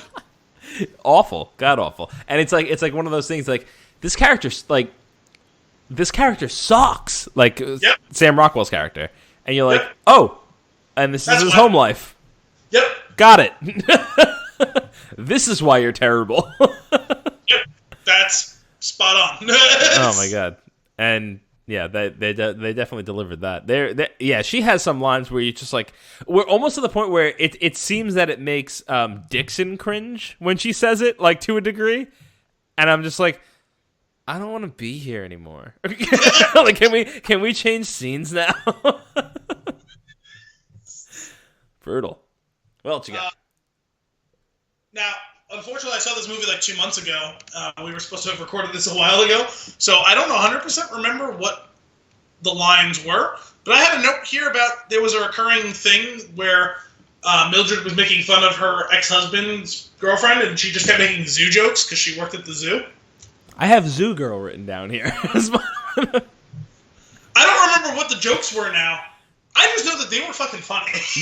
they really were, and it's funny if you look at it, it just feels like I don't know really know like what's going on. Like I don't know at what point her ex-husband started dating this girl. Was it after his daughter died? I think it was based on one of the conversations that happened. And there's like this, they're kind of touching on how like all of these different folks from this completely toxic family relationship are coping with this in different ways.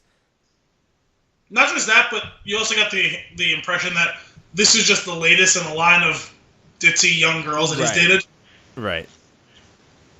I definitely remember one of the jokes had something to do with her smelling bad. I think multiple had to do with her smelling like a barn. Yeah, well, I just remember like one of them was basically something along the lines of, if she didn't work at a zoo, I'd wonder. Yeah. Oh my god. That's great. You know what? On that note, so like then you get there's as much as like the Peter Dinklage's character, like we talked about that earlier. The scene where they're out to dinner and then her ex-husband is there with the zoo girl. It's in that scene that he tells her that he burned the billboards? Or is it later? I don't think it's in that scene. I just remember when he tells her like this is like it's like good physical acting. Like you can see the rage on her face and behind her eyes in that scene.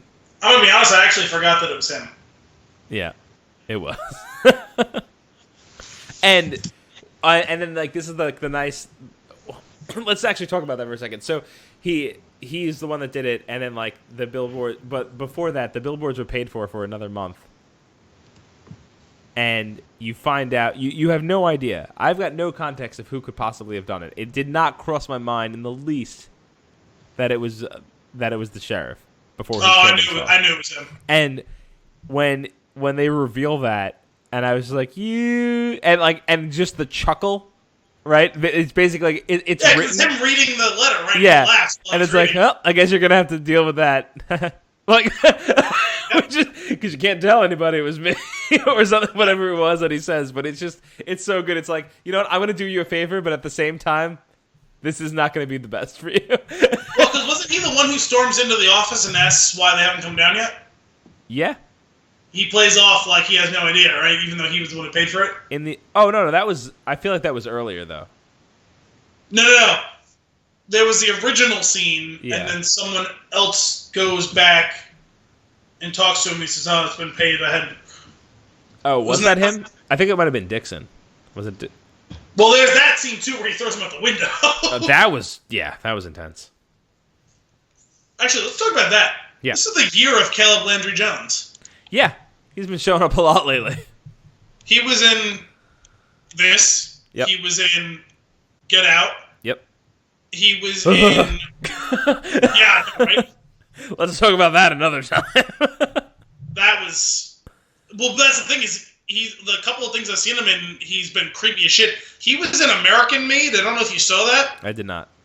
That came out this past year, too. That was the Tom Cruise movie based on a true story about the cartel with, what's his name, Pablo Escobar, the rise of that, and how the CIA fomented that whole thing. And he plays this American pilot that the CIA goes and he has them transporting stuff back and forth. Oh, okay. And he plays Tom Cruise's brother-in-law. Gotcha. And he's super creepy in that as well.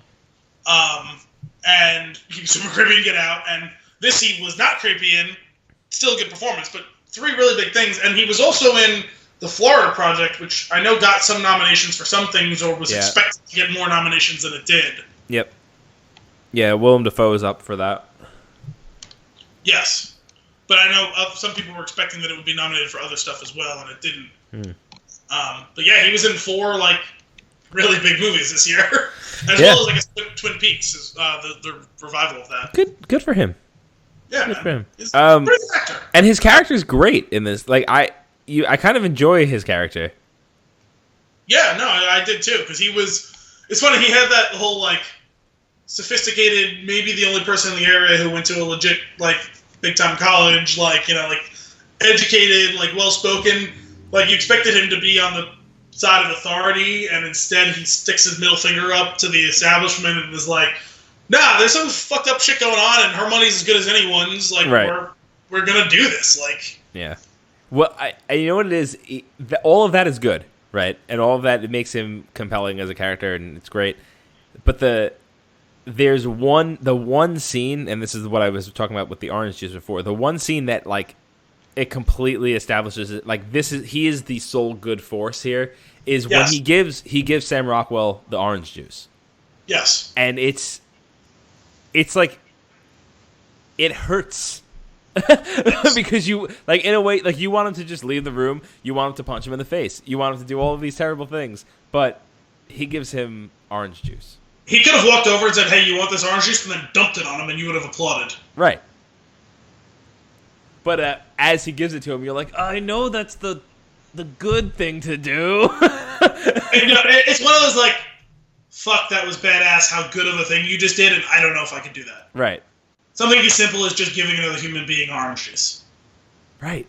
But is that human being, after what he's done to you, like... Which, the way they did that, though, right? Where when he finally realizes who it is, he's not... It's weird, because he doesn't seem that he's angry. He seems that he's scared. Yeah. He has got, like... like he's, like, shook, and he's, like, this guy threw me out a window. Yep. But he's hurt, so let me give him some orange juice. Well, the funny thing is, like his first reaction was the human reaction. Like he steps away and he's like, yeah. But then he realizes that, fuck, as bad as it's been for me, it's worse for you, man. Right. And it's funny. It's like the pity that he takes on him eventually takes, I guess, to a degree, takes some toll on on Dixon. Yeah, but it's kind of like the final nail in the coffin of, wow, what a piece of shit you've been your entire life. Right. But like that's the last time we see him in the movie, right? Is when is after he puts the orange juice down, he kind of looks away from him. That's the last time we see Red. Yeah.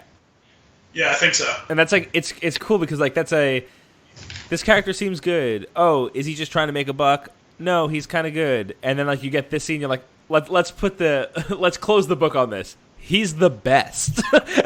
And then he was the only person who was really unquestionably good start to finish. Right. And then they just take him off screen and that's it for him. Really? It was curious some of the comings and goings of the characters in this movie when you talk about Peter Dinklage's character or Red Welby or Sheriff Willoughby, all like the kind of the way they each enter and leave this movie, I found kind of curious as like a markage of passage of time. You know what I mean? Mm-hmm. But yeah, I mean, like I don't know what other part to the story he would have played. Like that was the right place for him to go. And like unlike with Peter Dinklage, I thought that Red Welby was used to the perfect extent in this movie that he could have been used. I agree. Not too much, not too little. We got the bit of the character we needed to see. And he accomplished his mission start to finish, and like that was it. Like that was perfect and succinctly done. Like yeah, I agree. Very just very well done.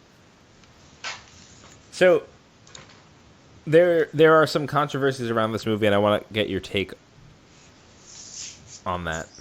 Okay. Do you want to? Are you ready to jump into that, or do you have other things you want to talk about? Yeah, I mean, I have a couple other little notes, but we can sprinkle them or do a wrap up at the end. Let's get to the heart of the matter. All right, let's do it. What do you got? I'm curious as to. I want to hear your takes on the controversy. Oh, sorry, because the way you let it in, I thought you were going to introduce. No. I just want to hear them. The thing is, here's the reason why I want you to introduce them. So I've been reading about them, and I don't know where you stand or if it's the same thing that you're concerned with. So, and I didn't see them that way, so I'm curious where you are and what controversies you've noticed, and if they don't match up with what I found, I'll bring mine in. Okay. Well, there's so many different ways to tackle this. It's because it's like this huge spider web that's the center of this movie that reaches out in all these different branches, and it's like every bit of it touches every fiber of this movie. Because I mean, so the two notes I have at the top of my page here were about Sam Rockwell and Frances McDormand.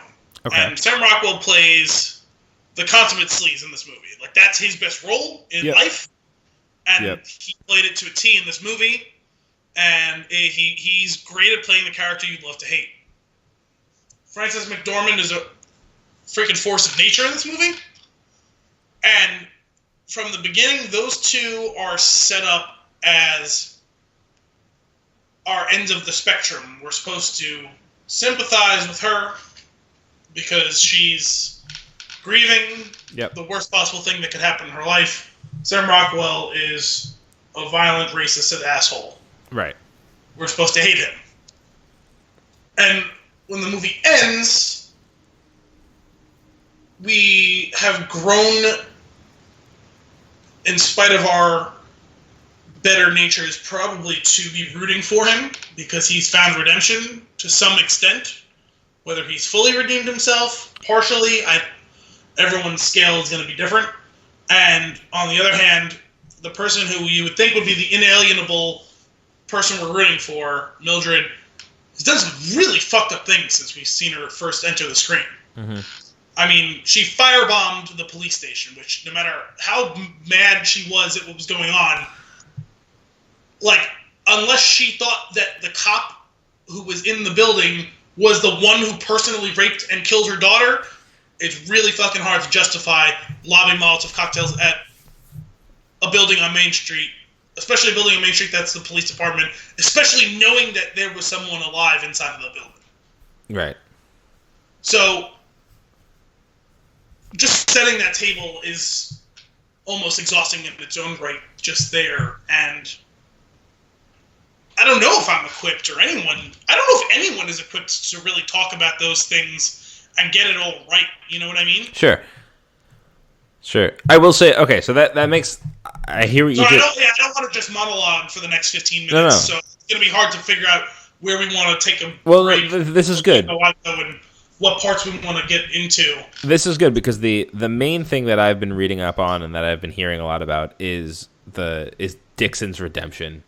And that he was redeemed to. Now I guess this. I'm glad that you said that because I think this has been what my problem is with all these controversies. I did not feel that he was redeemed. Okay. And that seems to be like the thing that everyone is pulling on. Is like why was he so easily redeemed? And like he's an asshole, and we were too forgiving of him. And like I don't think that I am forgiving him.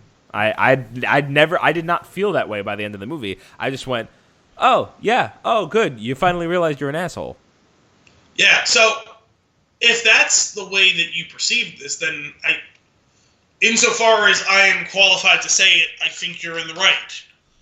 The problem is there's a lot of people who just went to, oh, he's a good guy now. Okay. Like he saw the error in his ways and has moved on, and he has seen the error of his ways and is trying to improve himself. And is he a better person when the movie ends than he was when the movie began? Yeah, probably. Because he's finally figured out what being a cop and being a person is supposed to be. Yeah. You know what I mean? Yeah. Here's the thing. Here's kind of what I like about it, though. So, like I said, I didn't feel that he was redeemed, like I mentioned. So you get, and it's like you said, you have these two ends of the spectrum. And this movie is this super tense thing that's happening, and she's getting worse, and he's not getting better. But like no, he is getting better. There's a difference between saying that you're he right. set himself on a path of redemption. There's a difference between saying that and saying that he redeemed himself. Fair. So, but he did not redeem himself. He is still a bad person, but he's finally trying to put check marks in the right side of the ledger. Okay, that's fair. So like they're moving towards each other, right? Because she's starting to do things that are not so great, and he's starting to turn certain things around in his life, and then they meet, and the movie ends, and that's what I love about it. Yeah, I would agree that I did like that part about it, but even in there, if someone wants to say that he's redeemed himself, he's possibly planning to murder someone. Now, admittedly, that person's really bad and is not going to see the justice that he deserves to see, because that person deserves to rot in hell, but doesn't necessarily mean he deserves vigilante murder justice. Right, and here's what I get out of this though. I love that they don't tell you what happens. I've always been a fan of things like that, and I like an open-ended thing like that where I don't feel like there's obviously exceptions where it's like there's times where it's done and it feels like the director or the writer didn't know what to do, so they left it open. And then there's times like this where it feels very intentional because I feel like it sparks a conversation because it's almost as you become the two characters in the car at the end of the movie. What do you do next? And like that could open up an interesting conversation, right? And yes. if they the thing is if this could be like they're in the car right now. Obviously, the goal is to murder somebody. Yep. In the car, they recognize that they don't know if this is the right thing.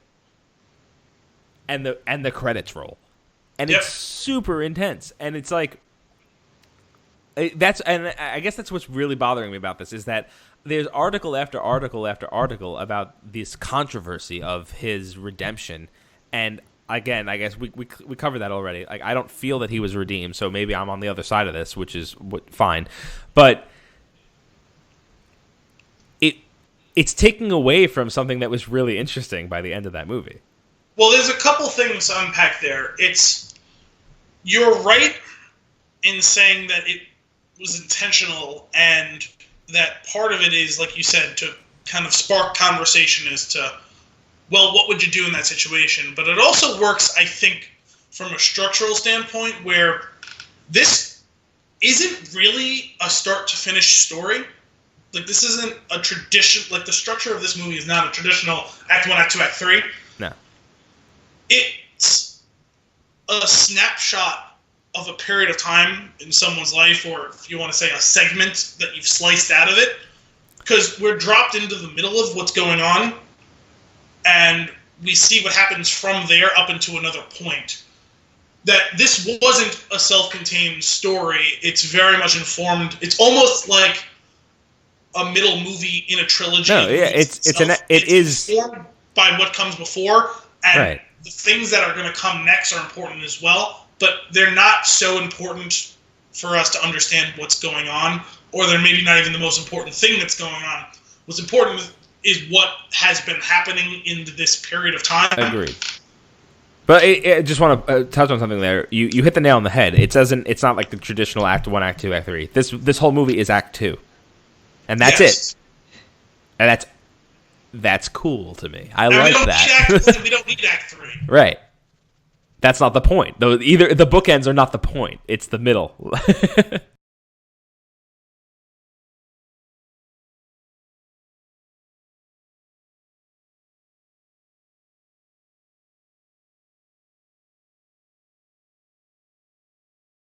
That's a pretty rare thing. I've seen other stories, like movies, stuff like that, where you have that kind of snapshot in the middle, and I've been dissatisfied with it because I feel like I didn't know what was going on, and that I wanted to know what came before, and right. I want to know what happens next, but I don't care in this case. Like, I don't care if they kill him at the end of this. It's not important to me. The answer to that question is not important. It's one of those, like, what the hell is that paradox, where you don't know if the thing is true or not true until you open the box. Schrodinger's cat? Yeah, Schrodinger's cat, that's it. It doesn't matter. He is both having been killed by them in vigilante justice or having not been killed by them at the same time, and we won't know which one is true until they tell us which one is true. They're both true. and they both can be, and for each individual person to say, oh yeah, I totally want them to kill him, and here's why, or I hope they don't kill him, and here's why. Both of them are valid to me, and I don't care. That's not what was interesting to me. What was interesting to me is what went down in this movie. Right. It's, yeah. I love a movie that ends like that. And you know what bothers me though? When a movie like ends like that, I go, wow, like how good is that? And then I know, and then I get this rush of a feeling of, oh, there's gonna be a few people that I can talk to about this, because most people that I talk to that watch movies hate when something like that happens. So the exception being you and Kim. Well, I sometimes I do hate it, but sure. It fit this movie. But right, sometimes you hate it, and sometimes that's valid. But I feel like you have to take each case separately. Like, it's not always a bad thing if it's open ended. Like, there can be a point. There's a point to this one. Yeah. Yeah, and honestly, I may be rehashing stuff because I kind of forgot a little bit what we caught. You guys probably caught a little bit. We had some technical difficulties a couple minutes ago. I kind of signed off for like half an hour because my computer decided it was going to do updates. So I don't remember 100% what I was discussing, but circling back to what we were talking about with controversy and perception of this movie and perception of a redemption arc or not a redemption arc. I think what it comes down to is there are people who didn't see this as redemption. There are people who did see it as redemption. There were people who assumed people saw this as redemption. There's people who assumed that people saw this as not redemption. And as with any work of art, it's on the audience to suss out what the intent of the artist was. Uh-huh. Whether the artist tells us or doesn't tell us explicitly, because sometimes artists are assholes. And sometimes they're not. And I know I must have read at some point or other what Martin McDonagh said about all of this, and I don't really recall because he said a lot about it. I have the quote. Okay. His quote around this like redemption thing. He paraphrasing the first part of it. He's saying the character is not redeemed, and then this is the actual quote: "Is it's supposed to be a deliberately messy and difficult film because it's a messy and difficult world."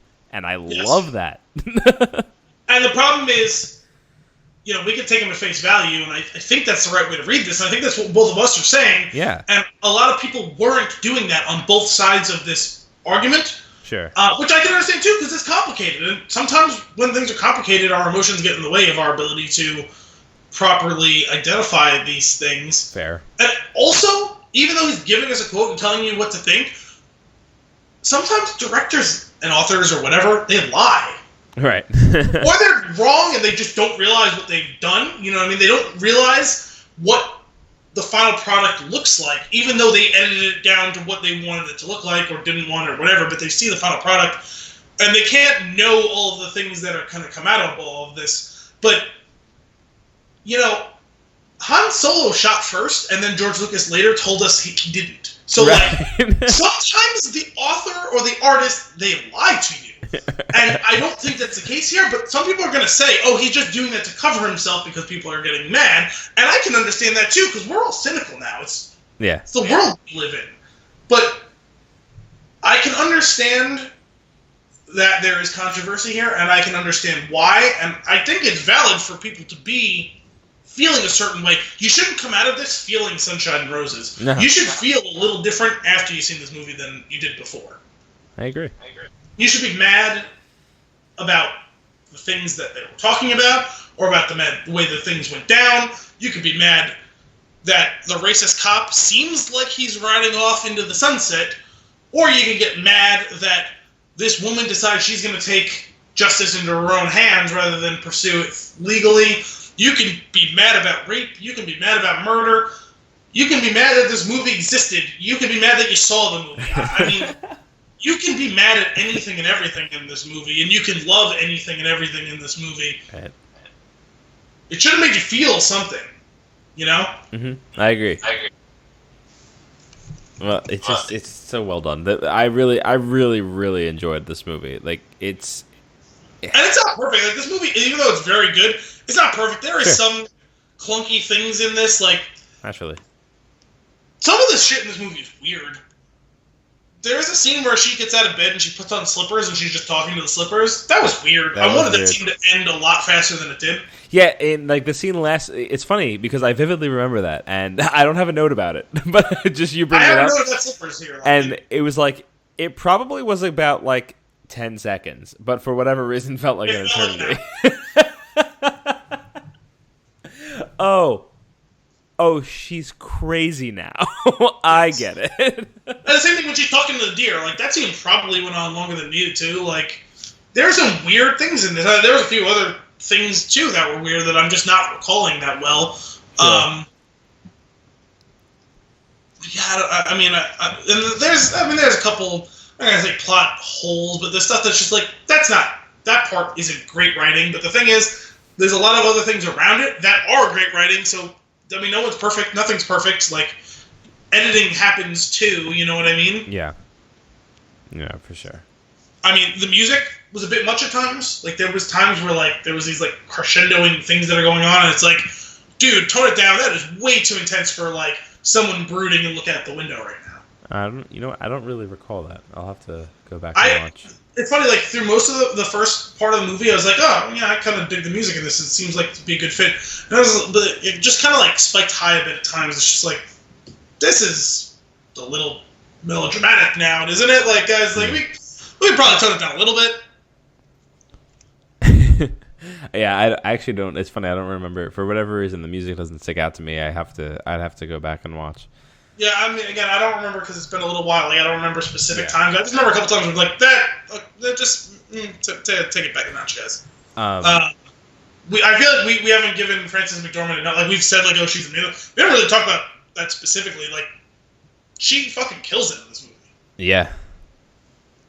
She's, like, it's funny. Like, I feel like it's what they're going for. You're watching the movie. You're watching this character on screen the whole time. And when somebody's in her path, you're like, hoo, hoo, hoo, glad it's not me. She's a freaking force of nature. She does what she is going to do, and damn the consequences, and damn you. Like, right. She does not give a fuck. She is going to do what she thinks is necessary, or what she thinks she should do, or just fuck whatever she wants to do. You know what I mean? Right. Like, yeah, like, there's, like, a difference between, like, I don't care what happens if I do this, and then, like, you see it in her eyes. Oh, no. She doesn't care what happens if she does this. And it's unsettling. It's not she doesn't care what happens. It's she wants to do this. Fuck you. So true. But she kills it. I feel like she'll most likely take home the Oscar for this one. She should. I mean, I haven't seen all the other things, so maybe, I mean, there might be someone else who measures up as just as deserving. I don't know. I am uninformed on some of that in this cycle. Some years I've done better than others. I've seen 4. I would like to have seen 5 or 6 of them. Right. There was one year that I saw like 7 or 8 of them. But I mean, as much as it was great just seeing her, you know, the scene where she goes to school and she kicks the 2 kids in the dick, and then she kicks the girl between the legs as well, and it's just like, it's incredible. Yeah, it really. You know what's? Here's another scene we didn't talk about. And this is a good one. She's in the station with Willoughby, and they're having a back and forth, and you know there's frustration and there's tension, and he coughs blood on her, and it immediately de-escalates the situation. Which it should have probably escalated the situation. No, but you, like, I feel like that was like one of those things where we're just to recap, we're saying these are good people, like in a way, right? And it was just it was a pretty cool scene, and the way that went down, like, because it stops it and it's like I know, like, I'm so sorry, like, and I understand like what you're going through. Well, you know what it was is, like I said, she's a force of nature this whole time. That was one of the few scenes where it circled back and was like, no, this is a human being. Right. She's harsh, and you probably shouldn't like her. I mean, you may be rooting for her for a lot of this movie. You may sympathize with her, but you may laugh at her when she's flipping off and cursing at the news lady as she's reporting outside by the billboards. But she's distinctly unlikable. We understand why she's unlikable. Right. we wish that we liked her because she's representing a cause that we can get behind of, maternal grief, but she's an unlikable person, and eventually we realize she's probably a bad person. Like I said, firebombing the police station is not something that a good person does. Yeah. If you can say it's under the auspices of essentially at this point, mental illness, if you want to say like PTSD or whatever, intense depression, whatever, that is not what a good person does, right? Mm-hmm. But we understand why she's doing it. Right. And I thought she captured the human side of all of this really well. I mean, the couple of times that she kind of breaks down, it's like we see her put this tough, hard as nails, like exterior for most of the movie, and then no, this is a mother who's lost everything basically. Yeah. And she feels like it's her fault. Yep. And that's dark. It's really heartbreaking. Dark. Yeah. I think it's like without like sometimes I see these movies towards this time of the year and I'm like, why was that up? Like Gravity. But then I see a movie like this, I'm like, yeah. Absolutely. 100% without question, to me, should be nominated. Yeah, no, it was good, and I think she'll take it home, and Sam Rockwell's gonna take it home for a supporting actor. I don't know who would take it over him, Let's see. Let me take a quick look at who's got supporting. Willem Dafoe, Woody Harrelson, Richard Jenkins, Christopher Plummer, and Sam Rockwell. Yeah. I would give it to Sam Rockwell over Woody Harrelson. Yeah, I mean, he outshines him in this movie. Yeah. I would give it to him over Richard Jenkins because I saw Shape of Water. I didn't see The Florida Project or All the Money in the World, so I can't speak to Willem Dafoe or Christopher Plummer. So, if it's Christopher Plummer who wins it, then it's purely a political choice. Right. For him replacing Spacey in that movie. Right. Well, we'll see what happens. Which, admittedly, wouldn't be that surprising because the Academy loves to pat itself on the back. Do you have any other Billboard notes?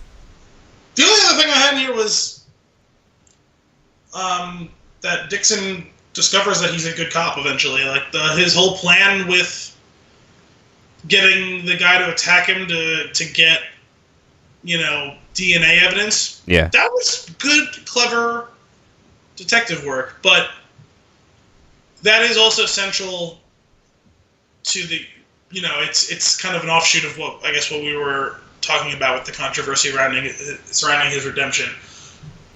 Just a letter from the guy is in his 40s or whatever, and the letter from his close friend, the dead captain, telling him his dead father figure. Kind of his father figure, even though is Sam Rockwell older than Woody Harrelson? I don't know. He might be older than him.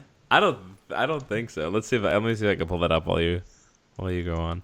I mean, it was kind of a nice feel-good moment, but the idea that just that letter from him makes him become a good person and become a good cop, it's problematic. That's not strong. If people want to complain about that, that's not strong writing, really. And that's reason to be irritated.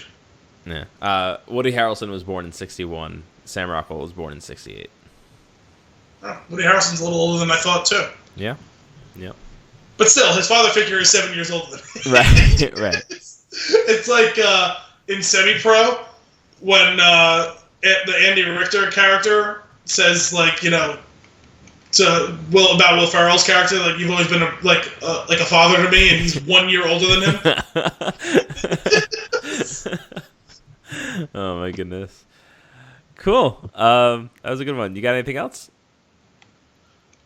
Not really. The episode will probably go on another half hour if we talk about anything else. So. Right. Well, cool. Well, that's it then for this week. Next week you can tune in to check out. The goal is to do Black Panther if we can get to it this weekend before our next recording session. If not, The Big Sick is on deck. So you can look forward to one of those two coming in hot next week. Well, that's it for this week's Flix and the Six. Until next time, cheers.